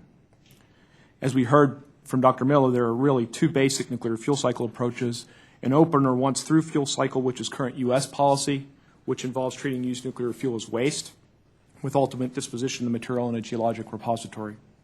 In contrast, a closed or recycle fuel cycle, as currently planned by other countries, for example, France, Japan, involves treating used nuclear fuel as a resource whereby separations and actinide recycling in reactors work with geologic disposal. In our view, to maximize the benefits of nuclear energy, it will ultimately be necessary to close the fuel cycle. Note, while geological repositories will be needed for any type of fuel cycle, the use of a repository could be quite different for a closed fuel cycle. That said, there is no urgent need to deploy recycling today. Fortuitously, it is conceivable that the decades-long hiatus in U.S. investment circumvents the need to rely on dated recycling technologies. Rather, we have the option to develop and build new technologies and develop business models using advanced systems. So now for some comments on the nuclear energy roadmap. The nuclear energy research and development roadmap provides a comprehensive vision for advancing nuclear energy as an essential energy source. Argonne strongly supports the R&D objectives described in the roadmap. Argonne also agrees with the R&D approach described in the roadmap, and particularly the synergistic use of experiment, theory, and modeling and simulation to achieve the foregoing objectives. In collaboration with other DOE laboratories and universities, Argonne is advancing a new science and simulation-based approach for optimizing the design of advanced nuclear energy systems and assuring their safety and security. A robust and effective research, development, and demonstration strategy for an advanced fuel cycle must include several components: a fuel cycle system development activity to guide and appropriately focus the research, science and discovery contributions to technology and design, increased role of modeling and simulation in nuclear energy research and system design, advances in separations, fuel, and nuclear reactor technologies, advancement of safe and secure use of nuclear energy on an international basis, education and training of future nuclear energy professionals, support for modernization of aging research facilities for conducting experimental work, coordination and integration of R&D and separations and waste sponsored by different government agencies and offices, and finally, close cooperation with industry in research, development, demonstration, and commercialization efforts as part of robust public-private partnerships. Concerning Objective 3 of the roadmap, namely the sustainable fuel cycle, Argonne supports a greater emphasis on coupling the science-based approach that's articulated in the roadmap for system development and coupling that with an active design and technology demonstration effort that would guide and appropriately focus the R&D and enable assessment of programmatic benefits in a holistic manner. This would be accomplished by close cooperation of DOE, its national laboratories, universities, and industry. These efforts would allow for fuel cycle demonstration in a time frame that could influence the course of fuel cycle technology commercialization on a global basis. In particular, Argonne believes that advanced fast neutron reactors, recycle processes, and waste management technologies should be developed and demonstrated at engineering scale during the next 20 years. I should also say that the Blue Ribbon Commission is evaluating options for the management of used nuclear fuel, which we hope will result in recommendations for changes in U.S. nuclear waste policy. In parallel with these efforts, advances in used fuel processing and waste storage and disposal technologies will support the development of an integrated policy for nuclear waste management in the U.S. So, in summary, the United States should conduct a science-based advanced nuclear fuel cycle research, development, and demonstration program to evaluate recycling and transmutation technologies that minimize proliferation risks and environmental, public health, and safety impacts. This would provide a necessary option to reprocessing technologies deployed today and supports evaluation of alternative national strategies for commercial used nuclear fuel disposition, effective utilization and deployment of advanced reactor concepts, and eventual development of a permanent geologic repository. This should be done as part of robust public-private partnerships involving the Department of Energy, its national laboratories, universities, and industry, and conducted with a sense of urgency and purpose consistent with the U.S. retaining its intellectual capital and leadership in the international nuclear energy community. That concludes my remarks, Mr. Chairman. I thank you and would be pleased to answer any questions. To the minute, or a second, Dr. Peters. Dr. Krellenstein.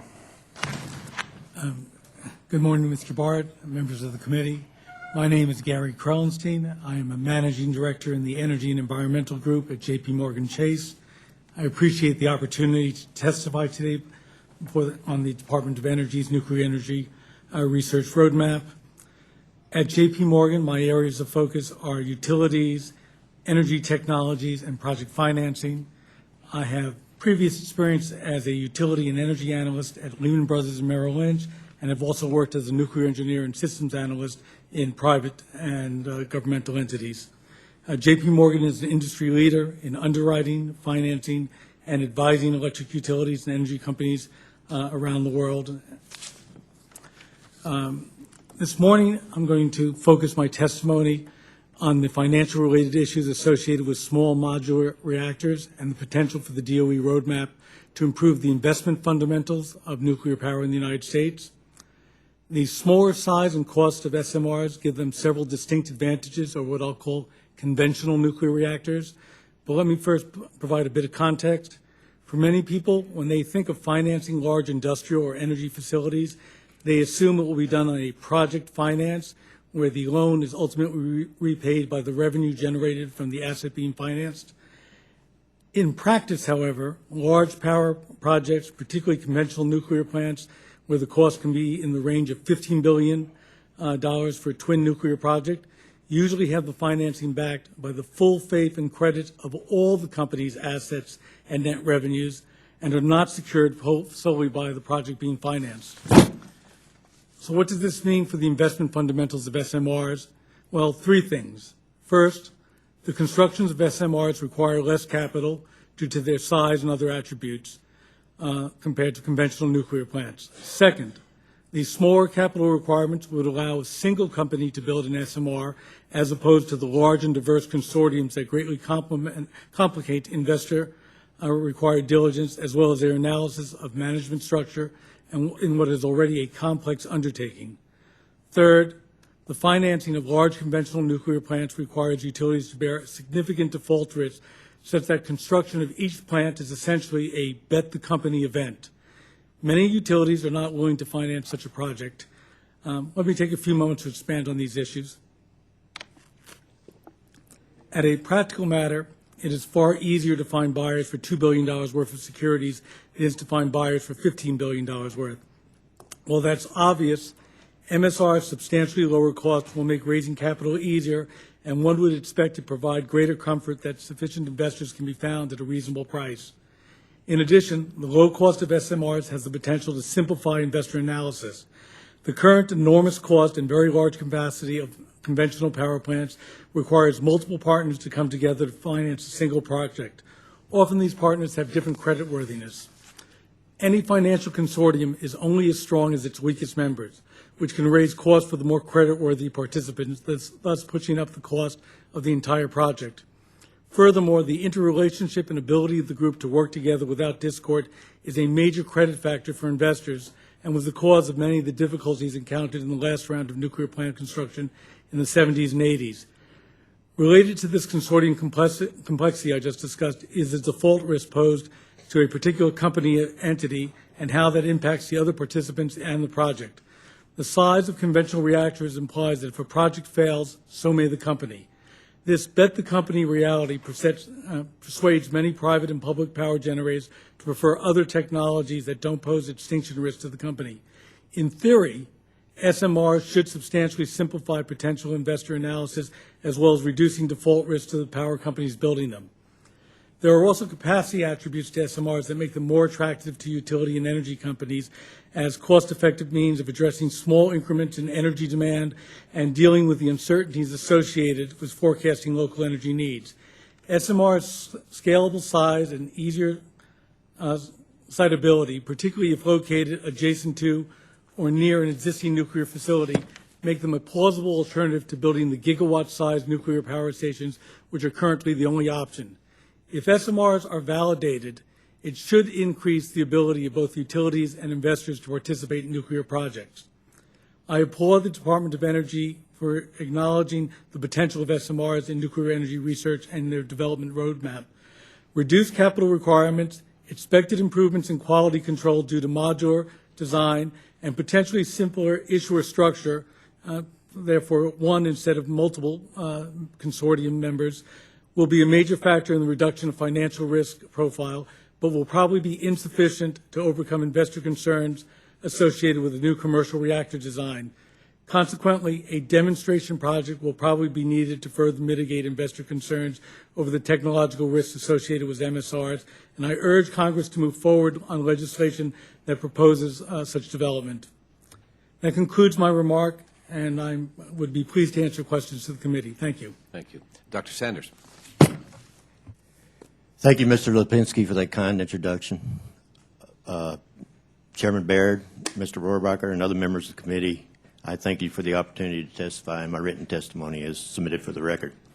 A lot of what I was going to say has been said by previous panelists and members of the committee, so I'm not... Okay, we'll proceed to questioning then. Okay. Let us say that American Nuclear Society applauds Assistant Secretary Miller and his team for developing a comprehensive R&D roadmap. I, too, will focus on small modular reactors, but I'd like to take a little different approach to that. Clearly, small reactors have a potential to address nuclear energy's upfront costs, as illustrated by several of the panelists. However, I'd like to talk about the global environment and the opportunities associated with small modular reactors in that environment. The world is embarking on a nuclear expansion with all the opportunities and risks associated with it. Unlike Iran and North Korea, most nations interested in nuclear energy are motivated by a sincere desire to improve the standard of living of their people. Indeed, the U.S. currently has very little say over whether this renaissance happens. If we are unable or unwilling to provide nuclear technology, these nations have plenty of other supplier options outside of the United States. The choice we have today is clear. We can either commit ourselves to facilitating this renaissance as a major supplier of safe, proliferation-resistant nuclear technology, or we can stand on the sidelines and cross our fingers and hope that France and others will take care of us. If we choose the path of engagement, the next step required is to develop systems that are suited for the global marketplace. More than 60 countries are actively seeking new nuclear generation capacity. At the same time, nearly 3/4 of the world's power grids are not large enough to absorb large 1 gigawatt sized reactors. This is where the small reactors come into the picture on the global marketplace. They comprise a diverse set of technologies. You've heard about Empire, a light water reactor design. Metal-cooled fast reactors with extended refueling intervals could minimize waste. High-temperature gas reactors were mentioned for process heat and water desalination, and revolutionary concepts are on the table like traveling wave and nuclear batteries. The common thread is their size, small enough to be shipped and exported to other nations. There are some who are not comfortable with the notion that the U.S. should actively promote and supply nuclear technology around the world. They believe that the risks of proliferation are too great.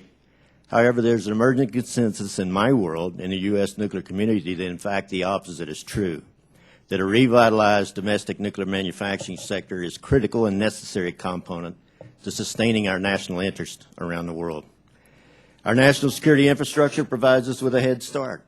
We already make small reactors for submarines and aircraft carriers. We have modular manufacturing techniques, and we have the ability to make most of the fuels envisioned for these designs. What we need is collective will to make a long-term investment so that U.S. industry can again become a major supplier to the global marketplace. NE's R&D roadmap is a good start. Areas of focus are appropriate to the task, but as always, the key item of the debate is proper balance between fundamental R&D and initiatives specifically geared to accelerate deployment of real operating reactors. I can tell you that as ANS president, I've traveled the country and met with thousands of ANS members. If there's one common theme in these conversations, it's that the U.S. cannot afford to be overly cautious in developing advanced reactor systems. We are in a race, after all, and if we do not move forward with speed and purpose, we will forever be in the catch-up mode. Personally, I believe the DOE must make revitalization of the U.S. nuclear supply industry one of its primary objectives.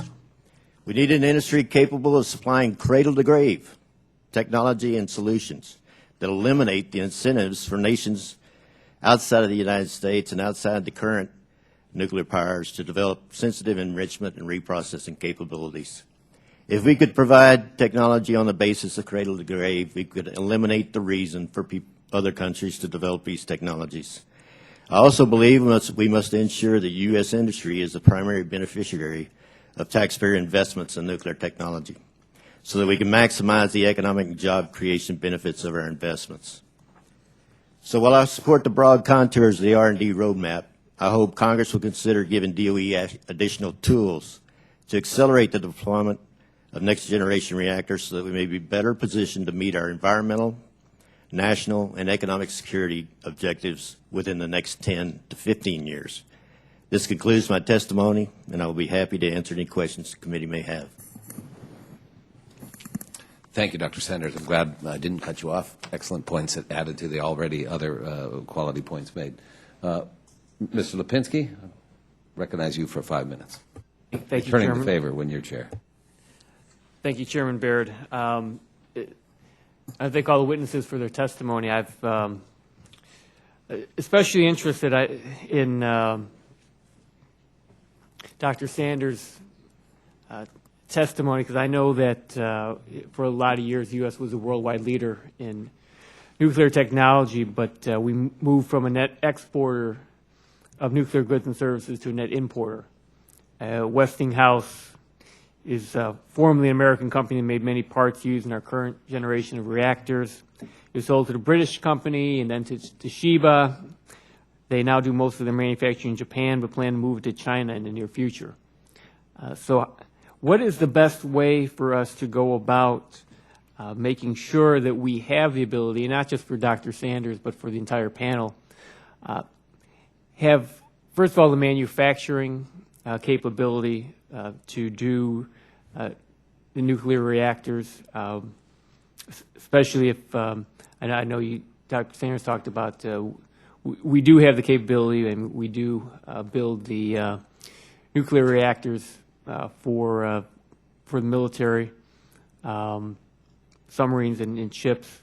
But besides the manufacturing, also to have the workforce that we need in order to be a leader in nuclear energy.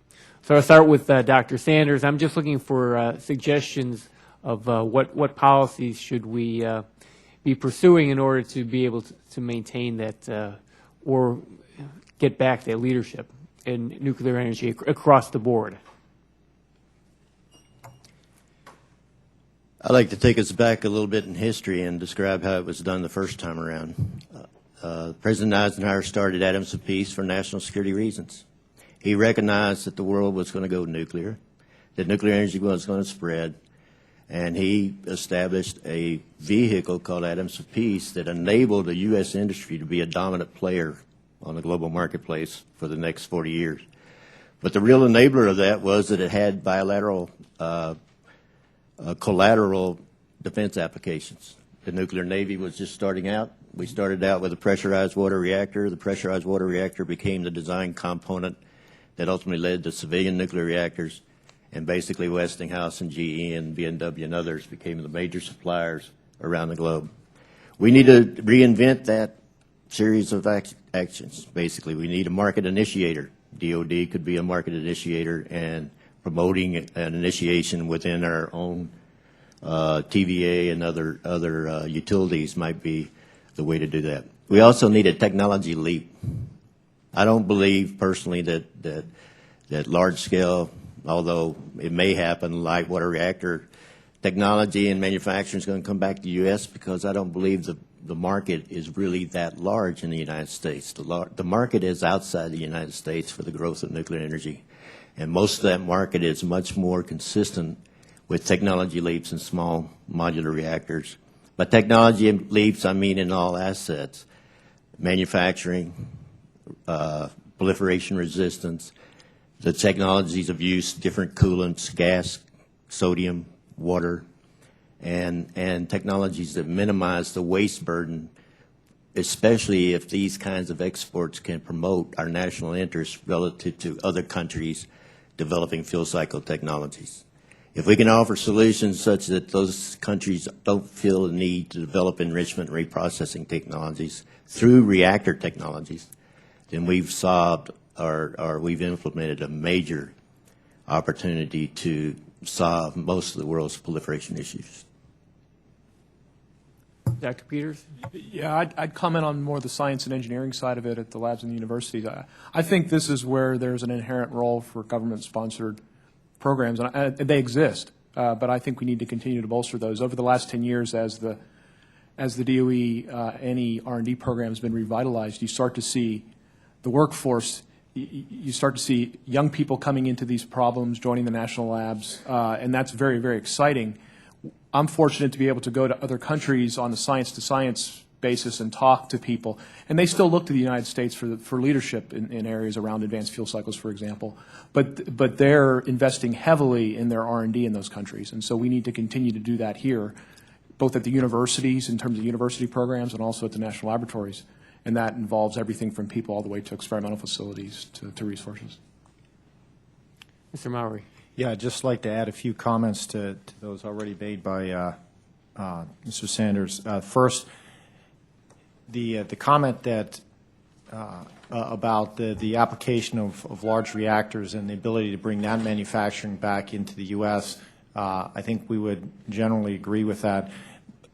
One of the promises of SMRs is the ability to export a completed reactor to the developing country market that is actually, in the long term, the largest market access. So SMRs, in addition to creating the potential for domestic jobs, also offers the promise of a new, significant, high-technology export product that the U.S. could get into. And this, in and of itself, would create significant new opportunities for domestic jobs to support that export market. I think it's our view that that the workforce will follow a leadership role that government plays and industry plays in getting this SMR market off the ground. So if there is a demonstration project, if we enter into a cost-sharing partnership, young people will move into those fields that they see are being supported and endorsed by the nation. What else? Dr. Ferguson, I'm going if you want to. I'm going to go ahead and move. Okay, because we go ahead. may have a vote coming up at noon. I want to make sure we get. Okay. We haven't had a chance. So thank you. Thank you, Mr. Rohrabacher or Mr. Smith. Mr. Chairman, I think Mr. Smith has an item on the floor he'd like to go to. So why don't I? Mr. Smith, thanks.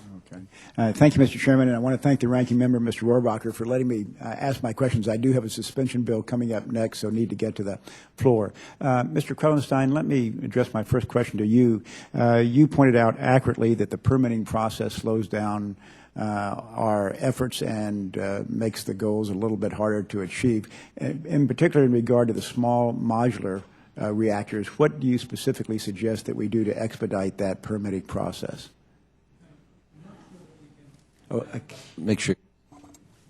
I'm not sure that we can dramatically change the basic fundamental permitting required for a large or small nuclear plant, but I think something that we could do to expedite it would be to locate these SMRs at existing or adjacent to nuclear facilities. So we'd be doing what's called brownfield siting versus greenfield siting.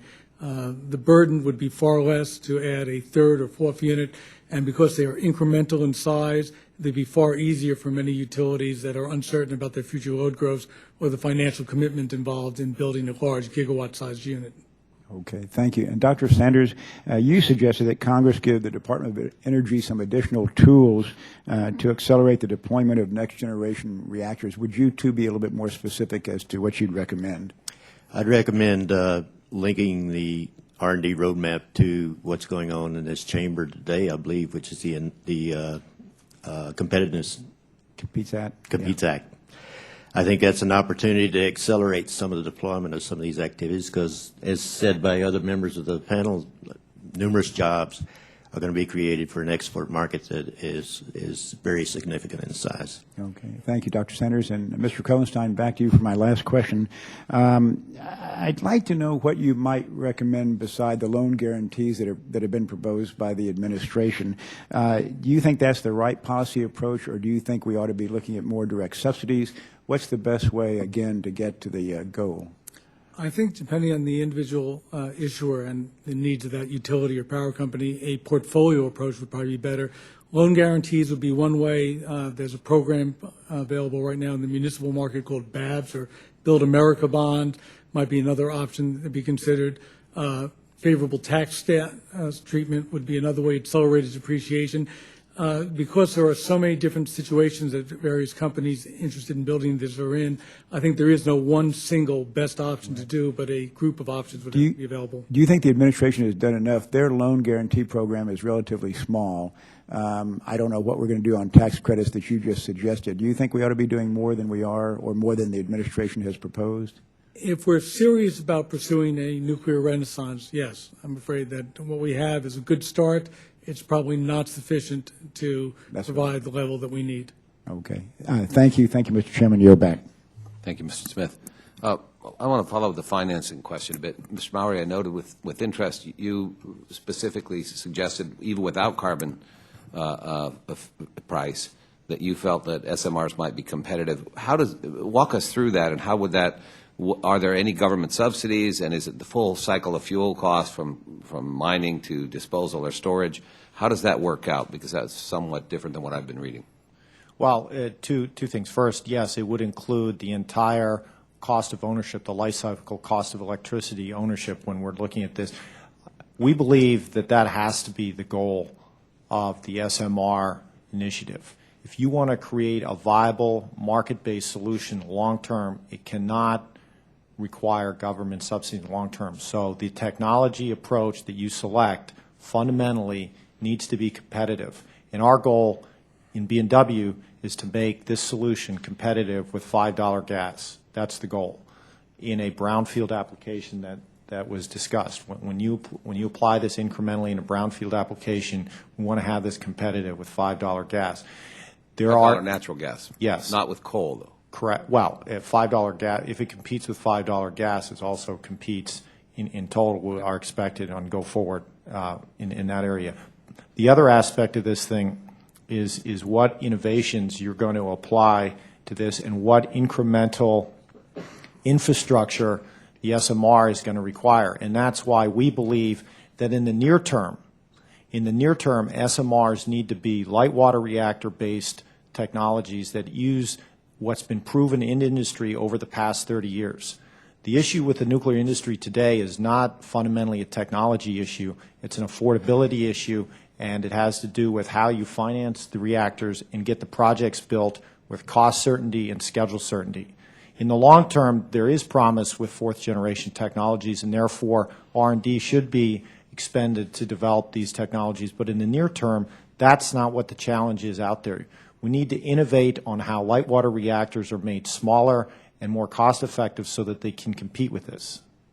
I understand that the goal, and I want to refer to Mr. Krellenstein here, I understand the goal would be that. That'd be an obvious goal for the price competitiveness. Do we have any, I don't think we're even close to anything demonstrated in actual practice that has met that metric of actual producing it at $5 gas levels. And I'm interested in how that relates. Basically, financing is making a bet here. They're betting how cost competitive will the electricity produced by this approach be. What are your analysis of this, Mr. Krellenstein? It is true that for a large number of investors, the expectation that there will be some type of restriction on emissions of carbon-based fuels is a factor in their viewing this as a viable economic alternative. There is the potential for modular units being manufactured partially in a factory and at a high rate to bring the cost down to a point where they may be able to compete directly. The biggest challenge we see right now is actually natural gas, which has far lower carbon emissions, is very plentiful, seems to be becoming more plentiful with each passing day, and is a very strong competitor for any power generation technology where the environmental considerations are paramount. So nuclear really has to beat gas rather than coal. Okay.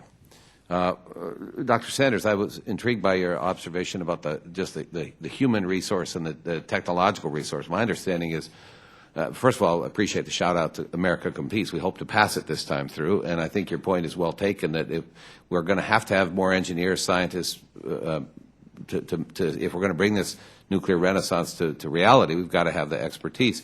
What about domestic manufacturing? I understand that, for example, if you were to build a large-scale nuclear plant, just getting the steel for the containment vessel is a challenge. How do we promote sort of Buy America type approaches and I think to some extent the modularity might help us there because we just assemble it. How do we do that? Well, like I stated, we do have a national security infrastructure that does that today, and I think what has to be done is recognize that it's in our national security interest to maintain certain infrastructures for competitive advantage on the global marketplace, particularly if that competitive advantage promotes our national security interest, like proliferation risk management through a major position on the global marketplace as a supplier. That never gets factored into decisions relative to nuclear energy versus national security and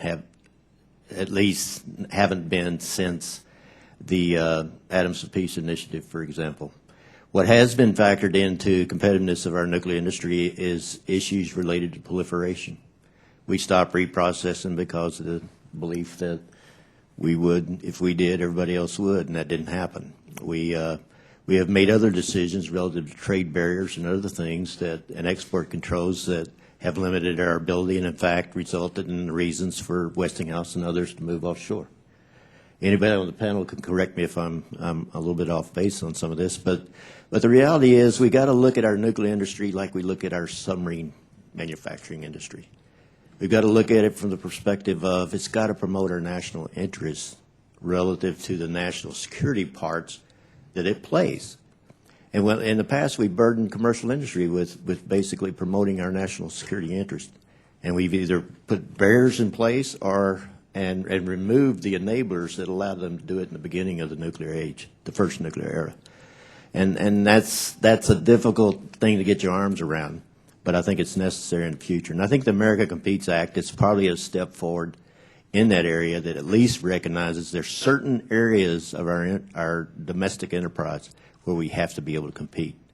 If we have to develop our aluminum, steel, and concrete resources, we have to recognize that in 2004, China imported half the world's cement in the world. We've got to be able to compete on that level also. We've got to be able to compete and start redeveloping some of our own resources. Thank you, Dr. Sanders. Mr. Rohrabacher. Thank you very much, Mr. Chairman.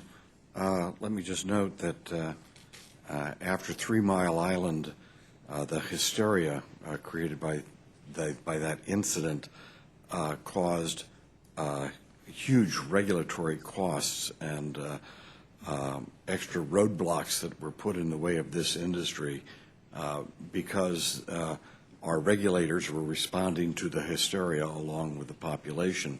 So there was a huge cost, and it wasn't just penciled out in terms of what it would do for economics, because quite often these decisions are affected by things that are not just economics, not just what the bottom line is. Let me ask about some of these various things. Now, why we have submarines, we have ships, but submarines with nuclear reactors on it.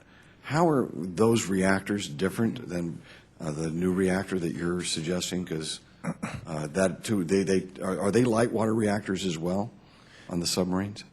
Well, the M-Power reactor that B&W is developing, the SMR, its heritage comes from commercial nuclear ships because you're trying to solve a different problem here. You're trying to create an economically viable product that can plug into the industrial base. You know that it's a totally different. But we already are producing small nuclear reactors. It has to be if we have nuclear submarines, and these are not. Well, the B&W has a distinct advantage that we have existing infrastructure in terms of facilities, manufacturing infrastructure, engineers, manufacturing engineers that can be redeployed from the work we do with the government to this application. Yeah. But again, this gets back to the cost effectiveness.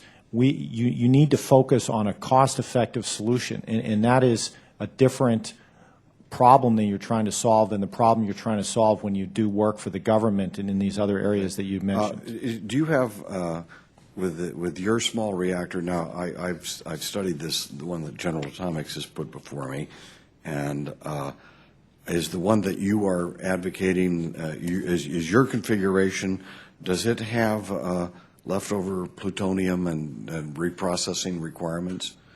Or is that? It uses the conventional fuel infrastructure and fuel supply chain that's out there today, because that's a requirement of industry for any near-term deployment of SMRs. Got it. Okay, now, yours is much further down the line, obviously, and the General Atomics small reactor is supposedly not going to have the proliferation problems leftover plutonium or require reprocessing. But they're not. You seem to be ready. They're a few years down the line.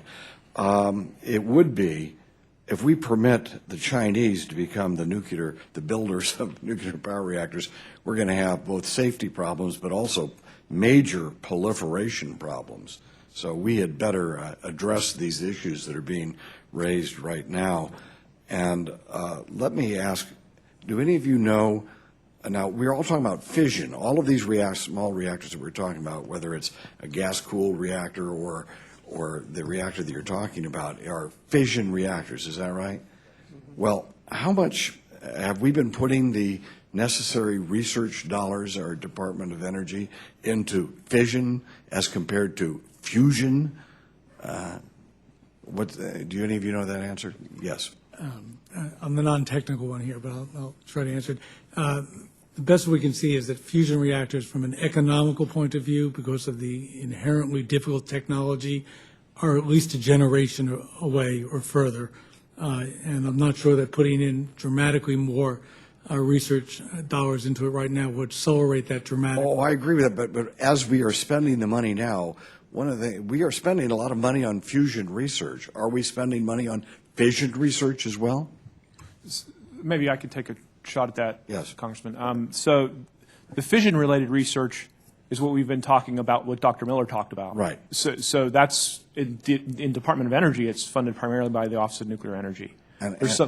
There's fusion research going on in the Department of Energy that's primarily funded by the Office of Science. Okay. And so that includes participation in ITER, which is the international thing built in the south of France. I'm just thinking in terms of overall spending. It seems to me that what we're talking about is something that has a potential, as we have a company here who's got a potential right now, and other companies that are stepping forward and saying we've got potential in a couple of years down the line, as compared to fusion, which I have never met a scientist who's told me that we can guarantee you that we're going to be able to build one of these plants 10 years from now and we'll have fusion.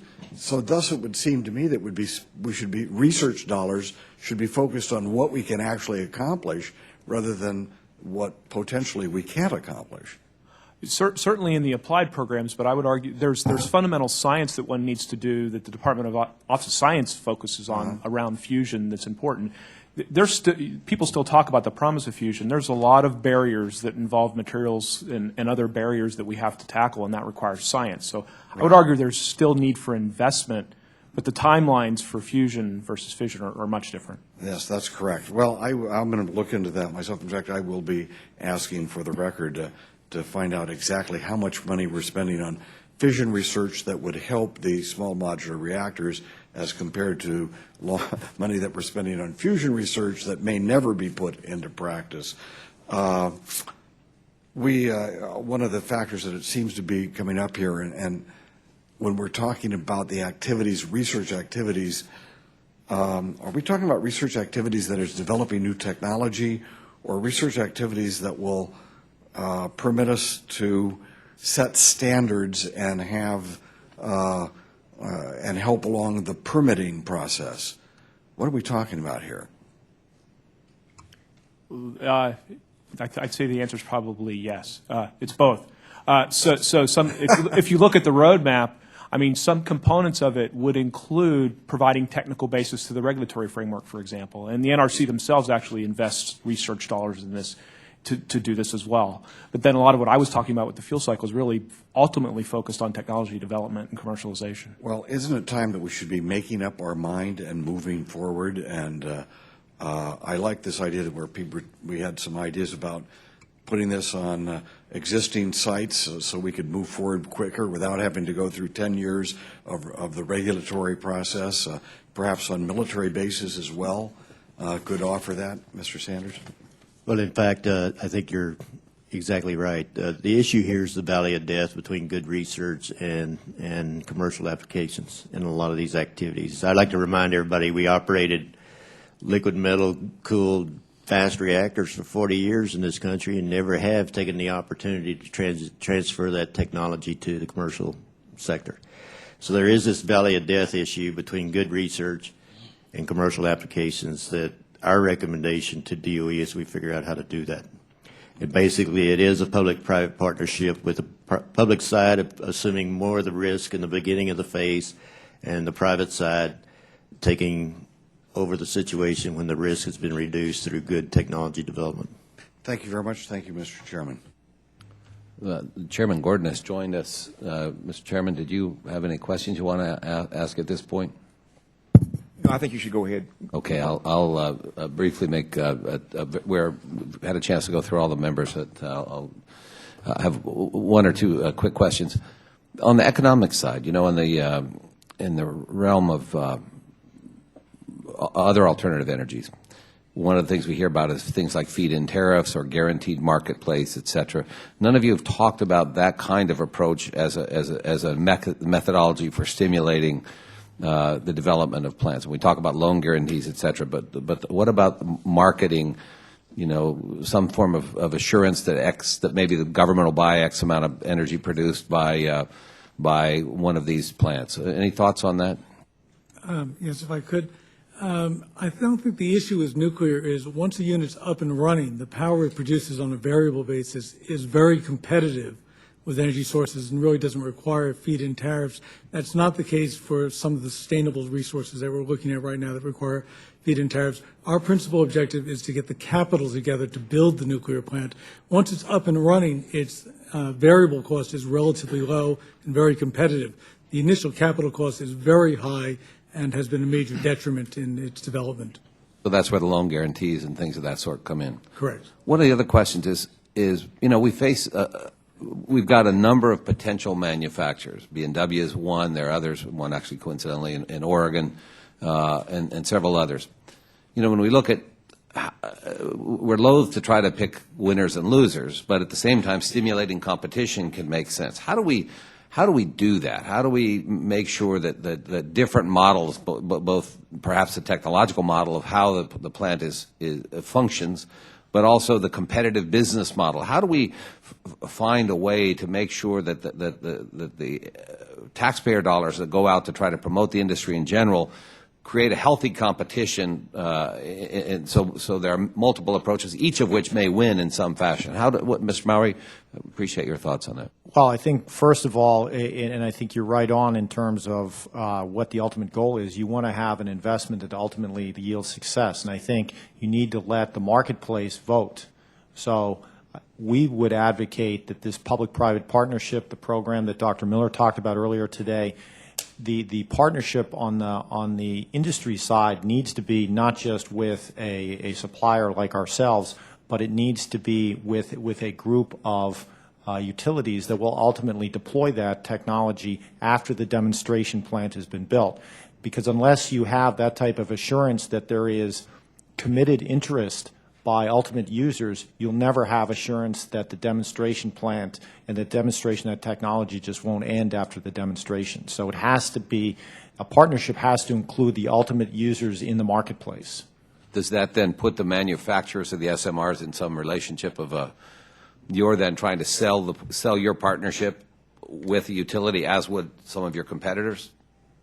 In other words, it would be incumbent upon each technology developer, such as ourselves, to to convince the user marketplace that our technology, if demonstrated in a partnership, is something that they would want to deploy in a market-based environment. Otherwise, you're spending money on something that may not ultimately help the nation in terms of electric generation. Other comments on that? Yes, I would have to disagree with Mr. Mowry on this, in that one of the major problems we had for investors in the 80s and 70s was the multiplicity of designs and their inability to determine what was better overall. We actually need some sort of a bake-off done by the government and a standardization so that investors are not constantly trying to rediscover technologies that they're not comfortable with and invest in multiple different uses of small nuclear technologies, each one requiring them a new learning curve and making it more difficult for them to invest their money into. Mark Twain, thank you, Mr. Mark Twain once said, put all of your eggs in one basket and then watch that basket. And so there are several different approaches to that. I'm not sure Mark Twain really knew what he was talking about, but I do remember the quote. Dr. Sanders? Well, I'd like to point out, though, that there are different goals in different markets. If you're promoting a particular technology in the national interest that wants to eliminate the need to refuel, you may go with a different technology. And that's driven by a different market. It's driven by a market that is looking out for our national security interests for export, for example. That's just one example. If it's for DOD applications for bases or, to assure energy independence at a DOD base, either forward or local or in Guam, for example, there's different performance requirements that might drive you to a different type of technology. So I don't like to close the package, the basket. I'd like more eggs in that basket because there's no single egg that can accomplish all of those objectives when you look at them across the board. Would it make sense, though, I think these are excellent points, would it make sense then, though, to, as we're looking at this competitive, as we look at any form of government subsidy, to in some way, and perhaps, and I missed it, I don't know that this does address that well, but does it make sense to perhaps categorize some of the potential types of applications and then make the competition within those categories? Take the DOD. If you look at what it costs us to ship fuel into Afghanistan, it's a horrifying number. It's breaking our bank and dangerous as all heck. A modular nuclear system that could somehow power the city and power our forces there might be one application. Export applications that don't have. Does it make sense then, as we look at subsidies, to maybe there's one group that is for domestics, augmentation of existing power supplies? Would that make sense to categorize that in some fashion? Absolutely, absolutely. And you're categorizing according to different markets, right? Basically, and different applications. Different applications. Applications that are. We spend a lot of money on submarine reactors, no doubt, but they have a different performance requirement, no doubt. They're a combat situation, and you would never put one of those in a domestic application and force civilian nuclear industry to pick that egg out of the basket. It could never compete, and we need to recognize that. For exports to developing nations, we may want something different, something we don't have to refuel but every 10 or 20 years. They can sit there for a while. If we want to solve the solution and make energy out of Army garbage in Kabul or Baghdad, you're going to go to a high-temperature system, very high-temperature system, able to convert that garbage at some price.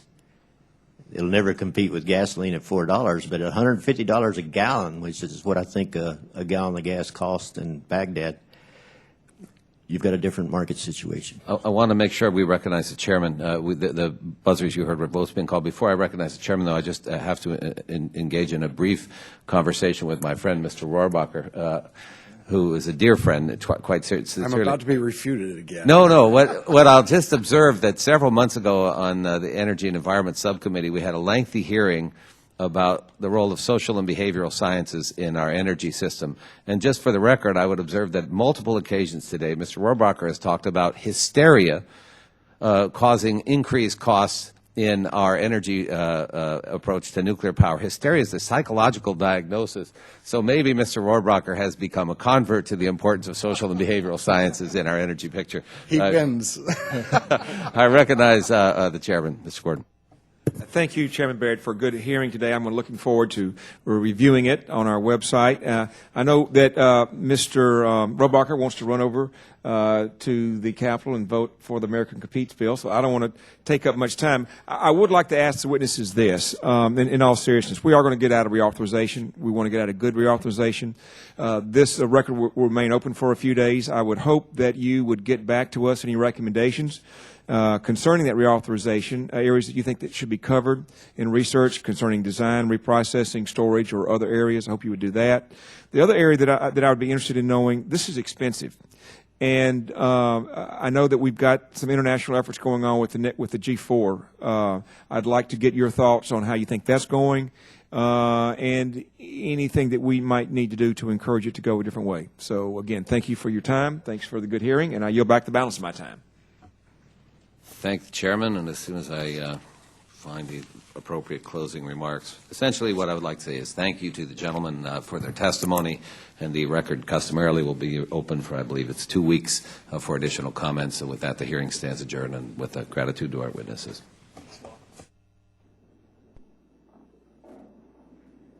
Thank you.